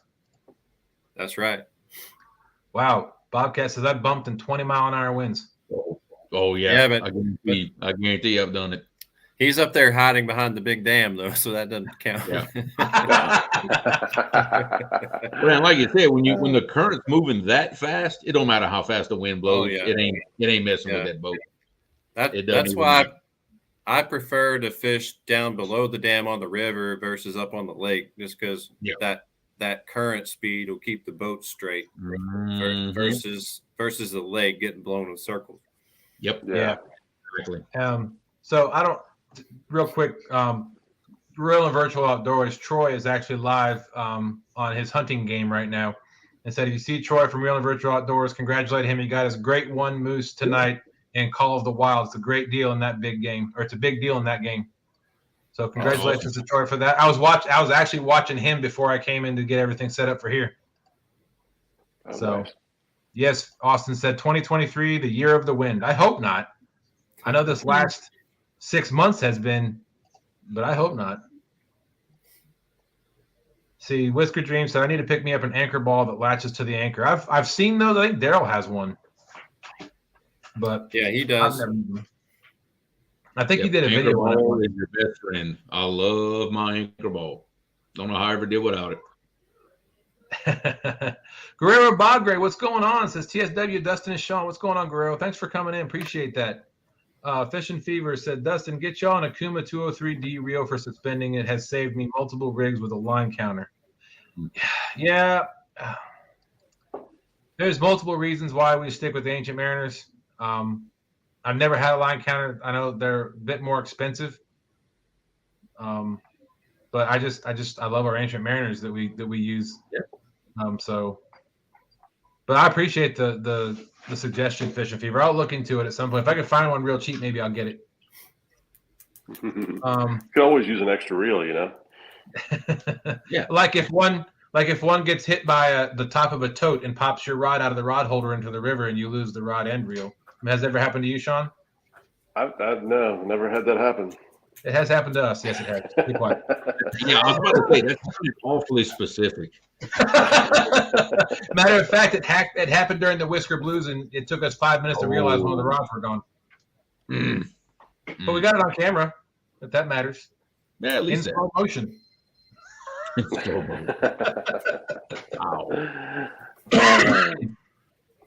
Oh man. Let's see. You can hit that next question. Yeah, go ahead. This is the fun question. This is the big question everybody always wants to know. What is your PB from the boat? What yours look like, Fishizzle? So my PB Blue Cat is just under 80 pounds, like 78 and some change. Wow. And I caught that last year in December. Then I also got my PB Flathead last year, which was just under 50, like 48 and a half pounds on a flathead. Wow. And what did you say you were doing when you caught the blue? Were you bumping or? Oops, I lost you. My power just flickered. Y'all hear me okay? Yeah. Yep, we got you now. I thought I saw something. The question was, how did you catch that big blue? The just under 80. Were you bumping or suspend drifting or? The big blue, I was actually anchored in a current seam, and I had met a really nice gentleman that morning, and at the boat ramp, I was waiting on my partner who never showed up and flaked on me that morning. So I sat here I was talking to this really nice guy, and he was catching white bass, and I was like, "Hey, you care if I keep those for bait?" And he was like, "Yeah, no problem." So I took those fresh white bass, went over to my first spot of the morning, and I had that fish in like 20 minutes. And wow. My partner picked a bad day not to come. Yeah. I bet he didn't miss another day after that. So Rhonda's asking a question that I ask a lot of people. Solo Texan Adventures, I think, is in chat, but I never see him. Like as of late, like I think he deletes his comments, but I've never. I mean, I have the last couple of chats, but she's asking, does anybody else see Solo Texan Adventure in the chat? I see him. Okay. So Sean sees him. Sorry, I didn't mean to interrupt the conversation, but that's just really weird. Guerrero. But I think he goes in and deletes his chats after he puts his comment in, and then he'll delete it. But let's see. So Creole. Maybe I accidentally blocked you, Dustin. It's possible. What's your PB, Creole? Blue is 63. Caught that one this past December. I was actually anchored a little downstream of my bumping spot, and ended up getting that one. And my PB yellow cat is 40 pounds. That was caught many moons ago before I did YouTube. For us northern anglers, what is a yellow cat? Flathead. Okay. That's a flathead. I knew what it was, but I didn't know if anybody in chat didn't know what it was. I've watched you enough to know what that is. Yeah. They pretty much all have that yellowish tint down here. We don't get those pretty dark brown ones like what you see in a lot of other people's. Ours almost exclusively have a yellowish color to them. Oh, wow, I didn't realize that. Is there any? Do you know if there's any reason why? If it's the sun, or if it's something in the water, if it's something? I used to think it had to do with water clarity, but Epic tells me that that's a purely genetic thing. Interesting. That is interesting. Yeah, that's what he's told me. So Dustin, I want to add something about my flathead. So the flathead was the fight of a lifetime because you know how that tournament we sized down, we used lighter tackle, smaller hooks. Well, yep. I was fishing down at Sequoia at the nuclear plant hot water discharge, and I had like a bait rod, and I took a tiny 3-inch bluegill and I hooked it onto this tiny hook and threw it out. And Austin was like, "That's a horrible idea." And I let it go down, and that rod got destroyed by that flathead. He bit it at midnight on that light tackle rod, and I fought him for 3 hours to get him in the boat. 3 hours? Yeah. Holy cow. Yeah. So it was like a 10 or 12 pound braid, and it just took forever. So yeah, the power of the flathead. Yeah, Jeff, the power of the flathead. It's give them respect. Yeah. Yeah. So Jeff Beal and Ed Evans fish the Schuylkill River, and they don't have blues. All they have is flats and channel cats. So if you've ever seen Ed and Jeff fish on Jodi's challenge over this last summer, Ed will pick one spot and he will stay there the entire 8 hours. One spot. He'll anchor there. He's sitting his boat in 6 foot of water, casting into 3 feet. And his theory is the fish will eventually come to him. He just stays there in one spot, and he catches a lot of flatheads, and they're nice ones too. Yeah. Well, see, that tells me that he's got it figured out. He knows where the travel routes are. He knows where the travel routes are between where those yellow cat are nesting during the day and where they're feeding at night, and he's just set up in the travel route. Yes, sir. You're right in the way. We were speaking of Troy from Real and Virtual Outdoors. He is in chat now, so congratulations on your hunt. I hear you bagged a big one. Yep. Congrats, Troy. Absolutely. I was watching you before I came in here, so I'm happy you got it. Congratulations. And thanks for coming in. Mm-hmm. Yeah, QC Fishing said that's all they have up north too. Yeah, the flatheads and the channel cats. So, matter of fact, one of the reasons that Ed and Jeff came down to the James to fish with us this fall was because Jeff had never caught a blue. And nice. So he ended up catching, I think from the bank, he caught a smaller blue. And then when we were on Sean's boat that day, he lost about a 50-pounder. He got it up to the boat. It went under the boat, flipped upside down, and took off and popped the hook. Oh, wow. Yep. That'll do it. So overall, did he think fishing for blues was just so different and weird? Was he kind of blown away? So, Jeff, you want to answer that question? Was your experience fishing for blues different than it was fishing for flatheads? In where you're from, because we did end up putting him on a 29-pounder the next day. Okay. Nice. Yeah, we felt so bad when that 50-pounder got away. It was a monster. Yeah. Ed wanted to blame me because I did touch the fish twice with the net. I just couldn't get him in the net. It was a net issue. You blew it. That's how Jed was born. So if you've watched our channel, we have a net. His name, it's a Monster Rod Holder HD80. It was donated by Jeff and Ed, so that we had a bigger net, so that we didn't have to have that issue again. They swear it was a net problem. Hey. Now, see, what I'm wondering is when he caught that 29-pounder, did he put his bare hands in that blue's mouth? And did he find out the hard way about the difference in their toothpaste? I think he all did. you ever caught is yellow cat and you don't know. I think he put a glove on. I think he probably warned about it. Yeah. I did tell the full story, Jeff. I told him that the fish went under the boat, flipped upside down, took off, and popped the hook. I did tell him that I touched it twice with a net, but that wasn't my fault.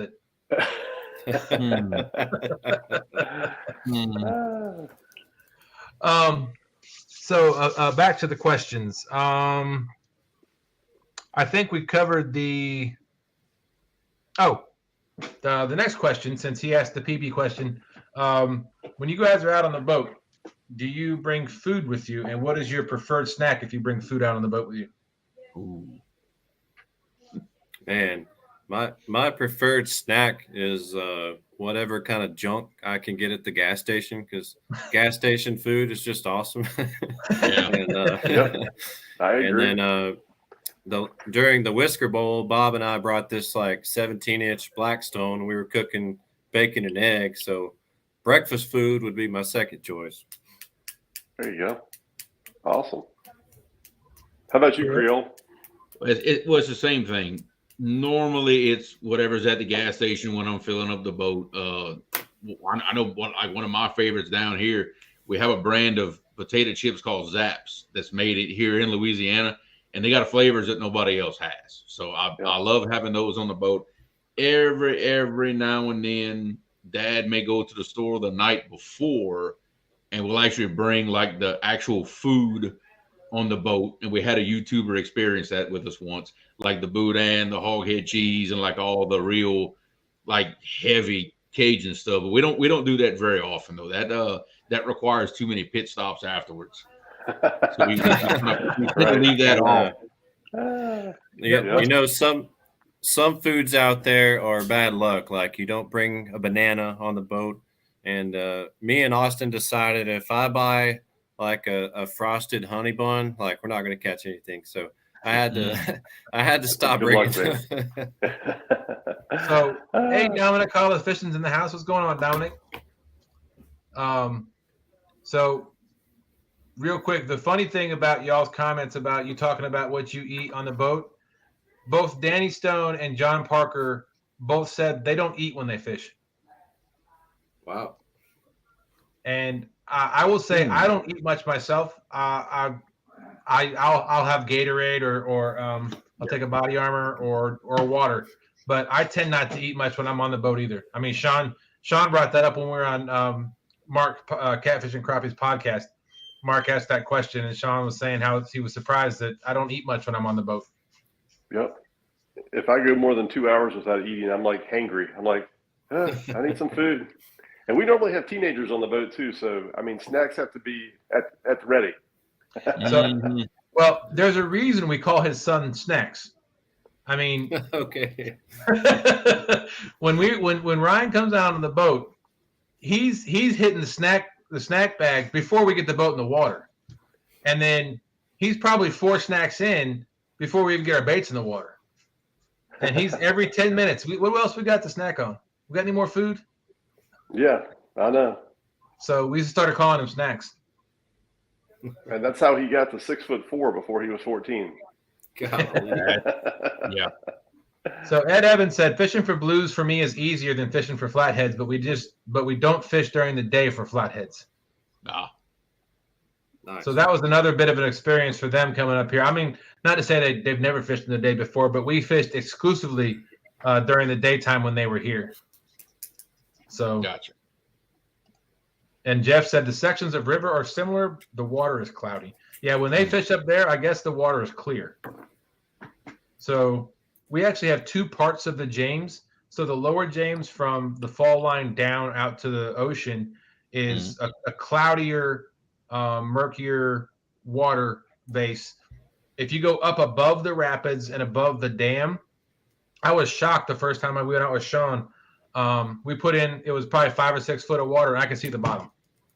Oh wow! Yep. And it was crystal clear. It's all that water that comes from the mountains and filters down through all those rocks. Yeah. It was beautiful. Yeah. We don't, And just we so don't you have know, anything like that around here. Like, not even close. on the James, the dam is kind of just, I would say, just west of Richmond. Yep. And that's where Dustin's talking about, where the clear water is. Basically, I don't know, maybe 4 or 5 miles west of Richmond, all the way up to the mountains. Definitely a different stretch of river there. And that's kind of where I live. I live up near that section. And down where the big cats are, the trophy cats, is a little bit of a hike from where I'm at. But I try to get down there as often as I can. So And you see down here, our clear water, you still can't see the fish until it breaks the surface. You'll see the swivel will come out the water, and you haven't seen the fish yet. right. Our dirty water will stain the leader brown. Wow. It's wow. so dirty. Yeah.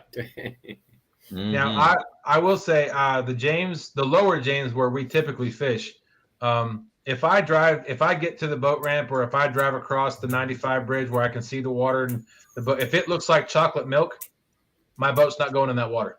Yeah. So. Yeah. So some of my most like legendary trips ever have been water that looked like chocolate milk.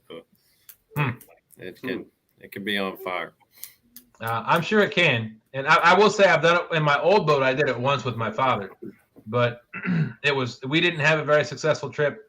It may have been where we were at. It may have been other factors, but we didn't catch anything. And I ran water through my motor for hours after that, get all that dirt and everything out of it. So QC Fishing Brian says, what dictates how close to the bait you set a demon dragon or a float of any sorts? Either one of you want to take that one? Yeah, well, on my demon dragons, I usually just like to vary my leader length on them by just determining how far off the bottom the bait will be, and then the distance from the hook to the demon dragon. I don't know. I'd probably say I'm putting it like 4 inches away, just enough that it's not going to interfere with the hook set. I don't like it when they're right up against the hook and might interfere with it hitting the corner of their mouth. So I'd say at least 3-4 inches.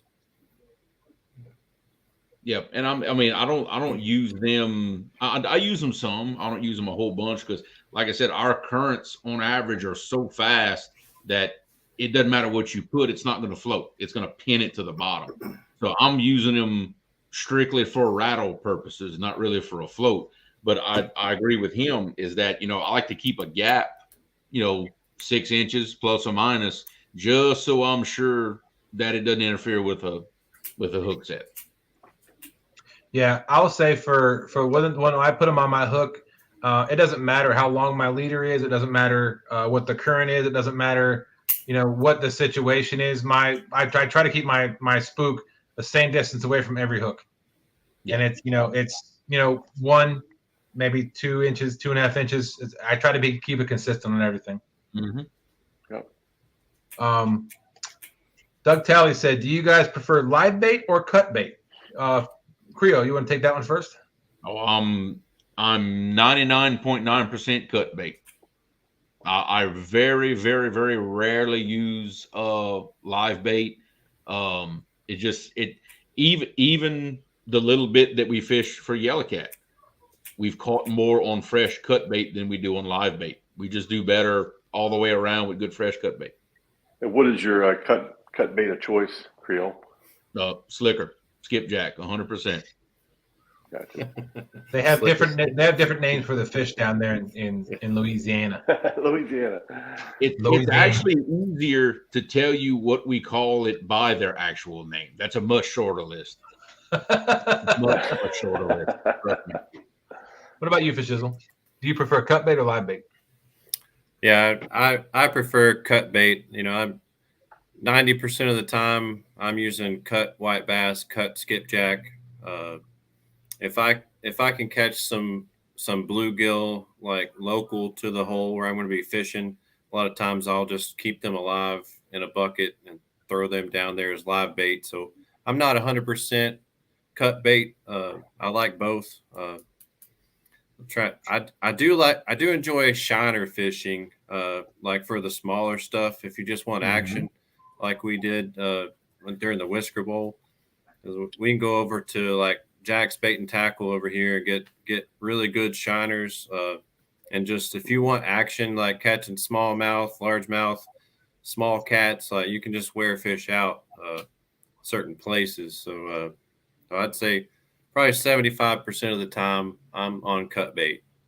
Gotcha. Okay. And how does the gill net work down on the Tennessee River? Can y'all drop the gill net or the throw net, or are you catching them on rod and reel, or how does that work on the skipjack?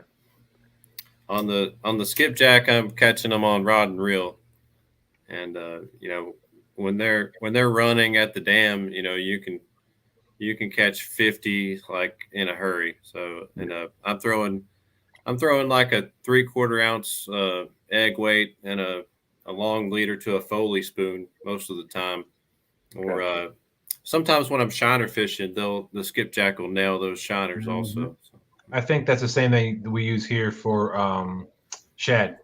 For the gill shad, yeah. Yep. I'm honestly, I don't know anyone that uses a gill net here. I don't even know if we can without certain permissions or whatnot. Might not even be legal, but obviously a cast net also. I have a cast net, like 6-footer. Yeah. Gotcha. Toss that from time to time. Yeah. Yeah. We use the gill net here on the James, and man, that thing is money, especially in the springtime. If you put it down more than 5 minutes, you're going to have 50 of them in there. It's like you gotta get it up quick. I think one of the things I've been thinking about doing this year, instead of dropping the gill net during the shad run, is trying to catch them on rod and reel, so we don't waste. You know, because you know when you pull them in, you're going to kill them all. When you pull them in that gill net, they're all dead. And that's one of the bad things about Virginia, is I want to say it's American shad we cannot keep. They're not as prevalent. I'm not gonna say they're rare, but they're not. They're big. They're bigger, and you're not allowed to keep them. So even if you pull one in on a gill net, if you pull one in a gill net, and even if it's dead, you have to throw it back, which doesn't make much sense to me. Yeah, because it's going to be dead. Right. I mean, you at least want to make sure you didn't waste it and use it, but rules are rules. Yeah. So Dominic Hollis, how you doing? Yes, Dominic said, and I did hear you talking about timing someone out. That wasn't me, Dominic. That was Sean. My bad. So one time I was in a chat with Dominic, and he was in somebody else's. We were in somebody else's live, and my phone was laying on my chest, and my cat came and stepped on my chest, and he timed Dominic out. And Tanya was in chat. Finally, she sent me a Facebook message, and I realized, she's like, "Have you been seeing Dominic's messages?" I'm like, "No, what are you talking about?" She's like, "You timed him out." I'm like, "Oh crap." Dominic said he rarely eats when he fishes. Bobcat said pork rinds, Vienna sausages, and sardines is all you need. Perfect boat food. There you go. He brings that every time. Sardines. Yeah. I am not eating anything that smells like my bait. I'm sorry. No, sorry. I'm with you, Creole. I am with you 100%. No. Austin said my blood sugar will drop quick. I need at least a snack and water. Okay. I'm with you, Austin. All right, so I'll go get back to some of these questions again in a minute. See, we already covered that.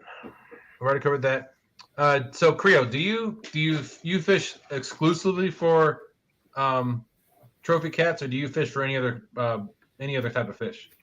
I know we do all kinds of different fishing, depending on time of the year. Apparently, during the summer now, I'm a bull shark fisherman. I didn't know that this past year, but apparently we fish for bull sharks now. We when the time is right, we will go after alligator gar. We'll actually specifically target freshwater drum. We call them goo, but we'll actually target those certain time of year because we eat them over here. My dad is a very diehard sac-a-lait crappie fisherman. I'll go sometimes with him. We'll brim fish. We do all kinds of different stuff. Not a lot that you see on camera, but we're hoping to change that this year. Nice. What about you, Fishizzle? Yeah, I would say probably my favorite thing to do, whether I need bait or not, would be just to go after panfish and just get the easy bite and wear out fish, have fun. During topwater season, I like to bass fish, just like throwing. Oh no! Bring it back. Bring it back. and I keep them all for bait. Okay, you're good. Yeah, that and having the live scope, obviously, crappie fishing, because you can, spot lock over structure under the water or pier up under docks and see how deep the crappie schools are holding, and so that would be another one. Yep. So is it pretty? Now this is one live scope question I'm going to throw out there. Is it pretty easy to tell what type of fish it is on the live scope? You can get a good idea of the size of it. Like I don't know if I could tell you the difference in like a brim and a crappie, but I can tell it's a panfish and what height in the water it's holding. You can 100% tell a catfish from a bass or a drum or anything else. You just see that shape, like that picture I sent you today, Austin. You saw those long bars down there, and so it's pretty obvious when there's catfish for sure. Okay. Couple more comments real quick. Danny Stone said on its clearest day, you can see 3 inches into the Mississippi. I don't think it gets that clear down here. Apparently, they don't get that clear. Yeah. What's the water doing on the Mississippi right now? It is rolling fast. Okay. Rolling fast and nasty. That's what it's doing. All that rain they got out west. Is rolling down the mountains. The Mississippi is rolling and the Red River is rolling. They both are. I'm getting it from both directions right now. Oh, nice. James Geitgraf's in the house. What's going on? Thanks for coming in. Appreciate that.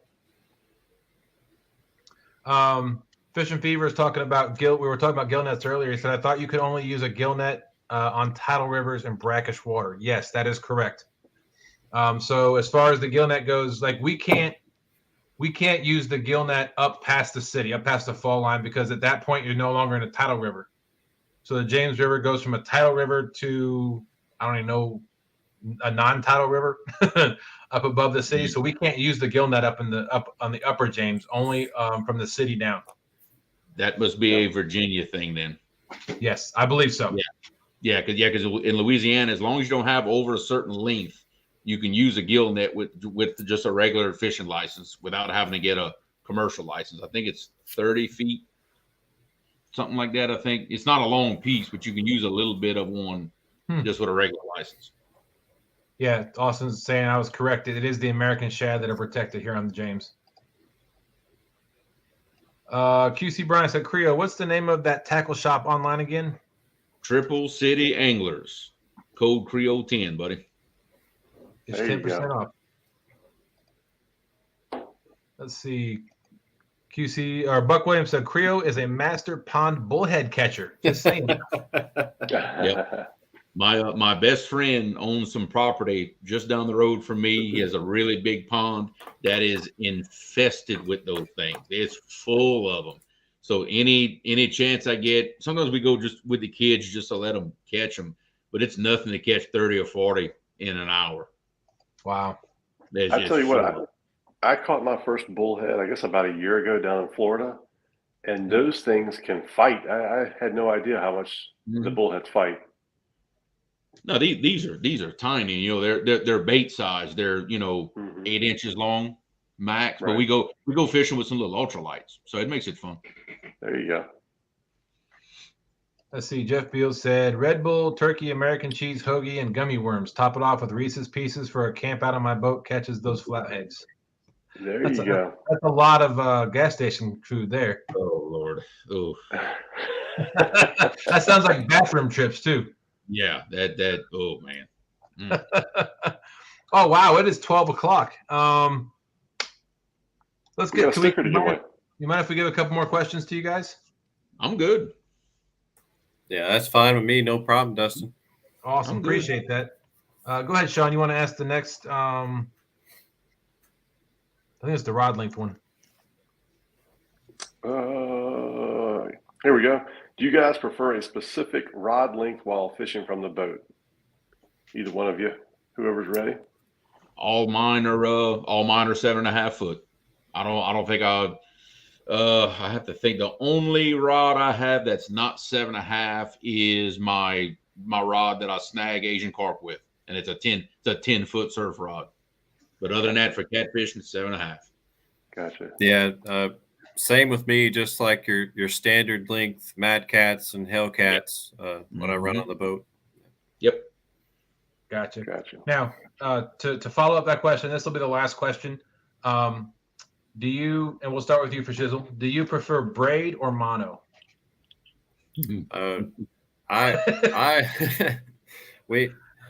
That's like an inside joke with me and Daryl going back and forth about braid because I like braid, Daryl likes mono. And sometimes I'll just text him the word braid just to like piss him off. But I like braid because I can run a lighter setup. Like I can run a smaller reel like an Abu 6500 rocket and still have decent line capacity. I like it for the casting distance because I don't like my baits to be close to the boat just because I feel like my better bites usually come away from the boat, like my trolling motor might spook the fish or whatnot. The braid doesn't get pulled by the current as much when you're fishing the heavy current in the river. Just you're not washing your bait quite back as bad. So those are the main things. Okay. And it's just overall better. Yeah. So I will say I prefer mono. I cannot stand braid. And if you go back and watch the beginning of my Whisker Bowl show, I launched out the pole we have. Its name is Amy Jane, and it's got the only pole we have with braid on it. And the braid actually got snagged up in the reel, and when it did, the braid snapped. Oh my goodness! And my sinker and everything went into the water. So I was cussing braid for like 20 minutes. Like what pound test braid was that? The snap 80. Oh my god! And I hadn't had it on there, but maybe 3 months. Yeah, that's so. Yeah, I've seen that happen with the very bad backlash where someone just snaps the line, so just pops real loud. Yeah. Yep. And I was cussing braid as I was rat's nesting it. So Creole, what about you? On my bumping rod, it's braid because that's a necessity. That's just a given. You can't bump with mono. On what I call my anchoring rods, I'm very much a mono guy, simply because I need the abrasion resistance. I gotta have all I can get. That's probably why I run a little bigger mono than most people, just for that added little bit of insurance. But all of my bait rods, even my big snagging rod, it's all braid. So the only thing I use mono on is my what I call my anchoring rods, my big trolling rods. That's interesting. That's very interesting to hear that. Yep. So to your question earlier, you were asking Jeff. He said actually the blue cat. Oh, well, no, this is actually for Creole. He said the blue cats bite differently on his river because the bull sharks patrol the waters. At certain times of the year, yes. In the hot summer months and everything, and like early fall, yeah, that's why. And even for most of the year, I have caught more 50+ pound blues at noon than I have at any other time of the day. Wow. Middle of the, as the day goes on towards midday, my bite picks up, whereas everybody else will slow down. Yeah, that's wild. The only time that is not necessarily the truth is dead of winter when my water temperatures are, 40 degrees plus or minus, when it's really, what we call really cold. I like that. What we call really cold. True. We are tropical people. So yes. Well, this will be the last comment that we post. It's funny. Every time Austin is on my boat or on either my boat or Sean's boat, when we're out fishing, he always refers to Amy Jane as Mary Jane. I'm not sure. I'm not saying anything. I ain't touching that one. No. But on that note, so I first of all, thank you guys so much for coming up. I really enjoyed this conversation. I think it went well. The whole point of this bank versus boat, again, was not to try to just persuade people to go bank versus boat. It was to give perspectives of each style of fishing. And for those out there that don't know whether they want to go bank, if they want to fish in the bank or fish in the boat, hopefully this has given them some information to help them make up their mind of which way they want to go. Danny Stone, I think, said it best last week was, there's pros and cons to both. There's some things you can do on a boat that you can't do on a bank. There's some things you do on a bank that you can't do on a boat. So it's all about preference, and when we talk about fishing, and I hear it across the board when you're talking to any of these anglers, it's about having fun, right? So it's about having fun and being comfortable with what you're using and what you're doing. And if you're comfortable on the bank using those techniques, you do that. If you're comfortable on the boat, you do that. That's what you do, you and have fun doing it. That's what I hope everybody can get out of these conversations we've had these last 2 weeks. Yeah, and if you want to actually be able to afford to send your kids to college, fish from the bank. That's a great point. I like that. Great point. That's an option. Kids go to college or fish out of a boat. I'm going to fish from a boat. You just tell your kids you got to do much better in school to get scholarships because I'm getting a boat. Yeah. That's right. So Buck Williams said, "Great, unstoppable show tonight." Well, thank you, Buck. Appreciate that. So as a kind of a heads up and a reminder, we will be live on the road to CatCon next Thursday morning. So please, stop in, say hi. We'll put the link out there, pop up and chat with us for a while. We may, depending on how, I think tonight's live went really well. We may do another pop-up live this weekend, Saturday or Monday, depending on what's going on. But keep your eyes peeled. I do want to say we have gotten confirmation of an angler that we've reached out to that I think is going to be a really interesting guest on our show, and it's going to be the week after next. So keep your eyes peeled for that. We're really excited that he's agreed to come on the show, and that's going to be an awesome conversation. I'm hoping we may even do a little poll once we post it to see for anybody if they want to or give our email out for ask questions ahead of time. We'll have some questions from chat available, ready to go for them. But we'll announce that in a week or so. But we also we will do our show next week at CatCon. So those of you in chat, please send us an email or drop in chat if there's anybody you'd like us to try to get to talk to on our show for next Thursday night. I will be at the hotel at CatCon. I will have access to a lot of different people. Whether they'll talk to me, and that's a whole different story. But I'll have access to a lot of different people. So, so please, just let us know if there's anybody you have an interest of us talking to, and I'll see if I can make that happen. I'll be at CatCon, and Sean will be at home, and we'll still do our regular show like we've done tonight. Yep, 10 o'clock. 10 o'clock, that's right, Eastern Standard Time.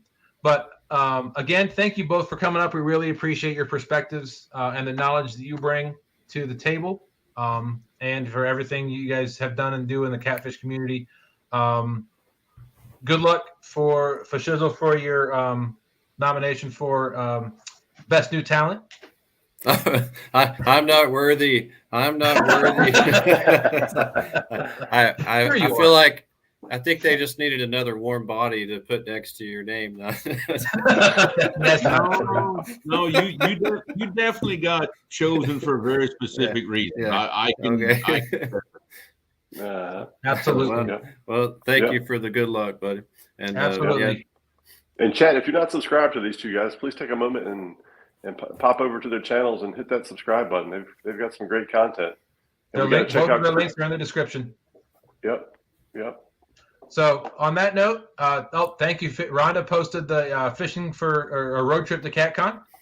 Fishing for Whiskers posted that. So yeah, keep that on your radar. We're looking forward to that. And thank you all very much for coming in. We really appreciate it. We had a great time this evening. We look forward to seeing you next week. And we'll see you all at CatCon. See ya. Thanks, guys. Thanks, Dustin, Sean. Thank you. Yep. Thank you.